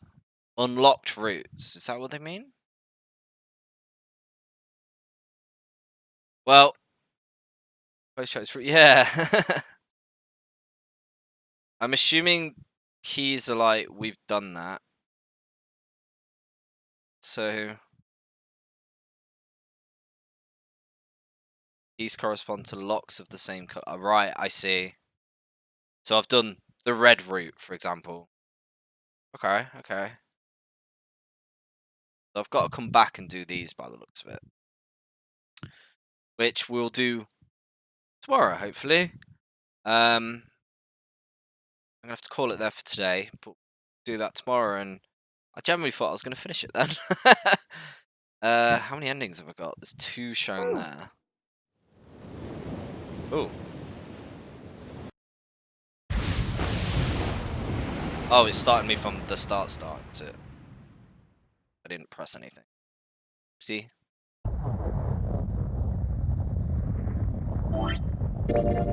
Just probably come back to here then. Go on, let me in. Luckily you've already done them, so you can jump right to the key decisions. Alright, that's cool.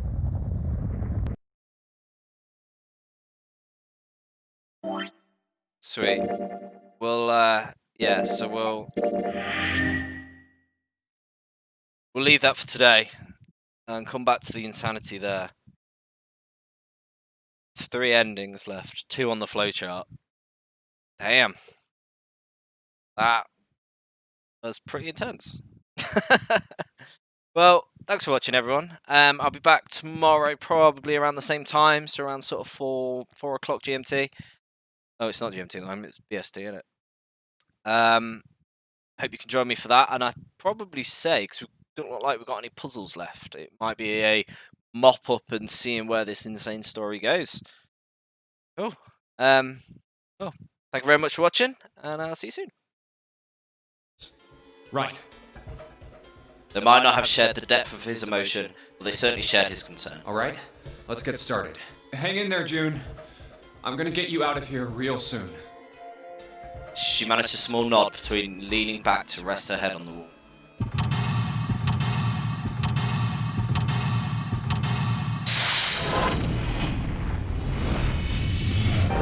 Seek a way out.